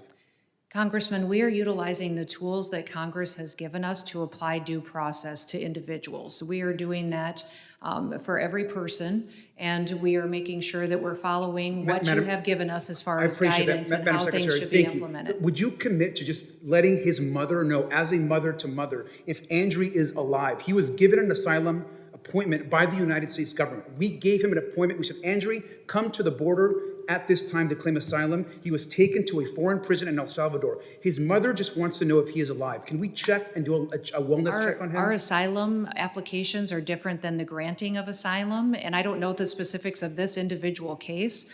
This individual is in El Salvador, and the appeal would be best made to the president and to the government of El Salvador on this. We've This made is that. not under my jurisdiction, and Madam I don't Secretary, have... you have said that CICOT in El Salvador is one of the tools in the toolbox that you have. You have said that and has been quoted as saying that. You and the president have the ability to check if Andrew is alive and if he's not being harmed. Would you commit at least into looking and asking El Salvador if he is alive? This is a question that's best asked to the president and the government of El Salvador. And I think you know very well that you could ask that question. What you are choosing to do, Madam Secretary, is disregard this young man's life, this young man's family, who was given an appointment by the United States. I think it is shameful that you won't even request to see if this young man is alive. His family has no idea, has no access to lawyers. I would hope that we would have the humanity to just check if this young man is okay. With that, I yield back. It's shameful. Gentleman yields. I think we've covered everyone. Mr. Ranking Member, you're recognized for a closing statement. Thank you very much, Mr. Chairman. And I'd like to associate myself with Mr. Garcia's statement. I can't believe that we would send somebody or anyone from our country somewhere else and say, well, we cut off all communication. We're a better country than that. And I just thank Mr. Garcia for raising that question. Secretary Noem, at the start of this hearing, you stood here and took an oath to tell the truth. the whole truth and nothing but the truth, so help you God. Then you sat down and dodged the truth over and over and over for a little more than 3 hours, so help you God. You repeatedly testified that you and the Department of Homeland Security will follow the Constitution, the laws, and the order of the Supreme Court. Well, the Fifth Amendment of the United States Constitution says that no person shall be deprived of life, liberty, or property without due process of law. And yet, a federal court found that the Department of Homeland Security, under your watch, believes that it has a right to stash away residents of this country in foreign prisons without the semblance of due process. So you did not tell the truth to this committee today when you said you would follow the Constitution and comply with due process. You also testified that you follow orders of the Supreme Court of the United States and all courts. But the Supreme Court unanimously directed the government to facilitate the return of Kilmar Garcia to the United States. But you just testified before this committee that Kilmar Garcia will never return to the United States. So you didn't tell the truth to this committee again when you said that you comply with court orders and decisions. You've overseen the deportation of U.S. citizen children and have claimed that their parents chose to take their children with them. But you produced no evidence that the mother, let alone both parents, of those children freely gave consent to have their children deported from the United States. In fact, everyone involved in those cases say that the mothers, in fact, did not want their children, especially their sick American children, deported. In fact, your agency lured families to ICE appointments under false pretenses, lied to them, refused to let them speak with an attorney or children's father, and deported them before a court had time to even hear the case. You've given yourself the unilateral right to deport anyone you deem a threat. You refuse to comply with court orders that try to stop you. That puts all of us at risk. Beyond your false testimony about the administration's deportation policies, you falsely stated that the administration is focused on a full range of DHS's missions. Instead, your budget request appears to reflect a view that DHS's sole purpose is to be a border wall construction agency that deports U.S. citizen children with cancer. Your budget proposed cuts to cybersecurity, emergency preparedness, and aviation security. Even before asking Congress for these budget cuts, you've overseen mass reductions in the workforce at CISA and FEMA.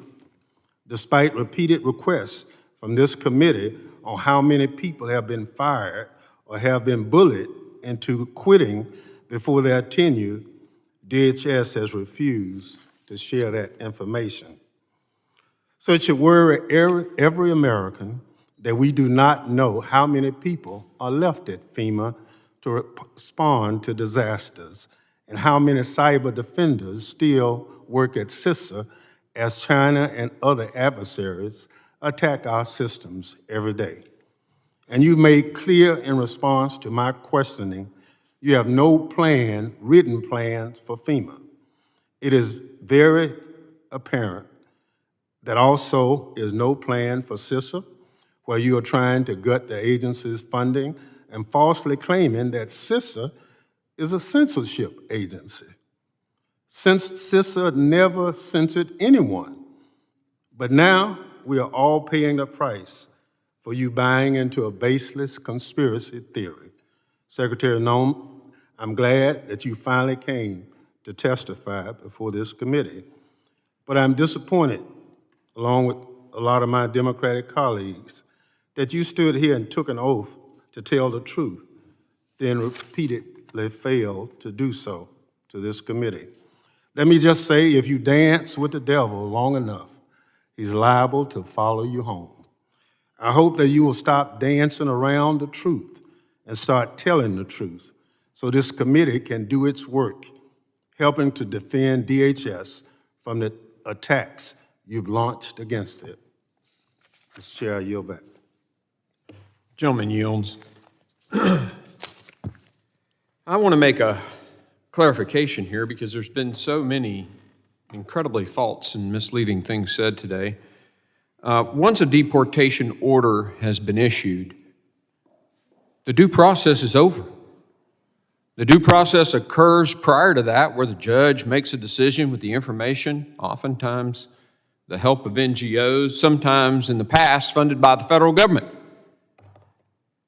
But the judge issues an order, and there's well over 1 million people in this situation that are being deported appropriately. No lawyer is offered at that point. The judge has made a decision. The due process has already occurred. It's really important to make that point. People are not inhuman or violating the law. They're following the law. They're executing an order that's been presented by a judge. I saw a meme somewhere this week that said a society that makes war on its law enforcement better learn how to make friends with its criminals. You know, I've said this before, the left has this incredible heart for the criminal. They defend the criminal. A full-throated defense of criminals over the safety of Americans and the following of the rule of law. We've even seen the defense of a congresswoman, who threw a punch at a police officer. I mean, that's unconscionable. You know, if I was a 100% politician, and I'm not, but if I was a 100% politician, I'd be happy with that. Why? Because that's exactly the reason they lost every single swing state in the recent election, the border. This full-throated defense of criminals and the punching of law enforcement in the face. It's why they lost every single swing state, and Republicans gained in almost every state more votes than we'd ever gotten before. Because the American people recognize who the good guy really is. And it ain't Tren de Agua, or a guy who was driving 8 women, young women, through my state, and the Biden administration said, do not detain him. As I've said before, the left doesn't know a good guy from a bad guy. They street violent criminals and they want to defund ICE. That's been their mantra since I've been in this position. It's ridiculous. It's heinous. And yes, if I were a pure politician, I'd say, keep going, guys. But what it does is it breaks my heart. I am a combat veteran, and I have a kindred connection to those law enforcement agencies and agents who put their ass on the line, their lives on the line, for our safety. And we're fussing about whether or not the guy has a mask on to protect his identity when he's an undercover agent. I don't know how many people made an issue out of that. Give me a break. Want to cut a deal with Iran, destabilize the Middle East, punch Saudi Arabia in the face, we get an imbalance, and what happens? An invasion of Israel. They don't know a good person from a bad person. That's why the American people said, we don't want them in charge. Again, if I were a pure politician, I'd say, keep going, guys. But it's a spit in the face to the men who wear that uniform. It's a charade. That's what it is. It's a charade. To say something about law enforcement and turn around and be okay with a U.S. Congresswoman punching a police officer in the back. It's infuriating. Madam Secretary, you have done a remarkable job. And what's happening now is the criminals and the cartels have stopped making billions of dollars trafficking human beings into our country. Thank you for that. And the texts and tweets that I've gotten from Border Patrol and the texts and tweets I've gotten from law enforcement all across this country during this hearing support everything I'm saying. Thank you. And I charge you to keep going. Keep doing it. That judge executes that removal order, get them out of here. They've had their due process. And you will have our full-throated support as you continue to do so. And we will work very hard to get reconciliation passed so you have the resources and we can codify the common sense policies that this president has enacted with your leadership. Thank you for being here. Thank the staff for all the work they do to put these on. We stand adjourned.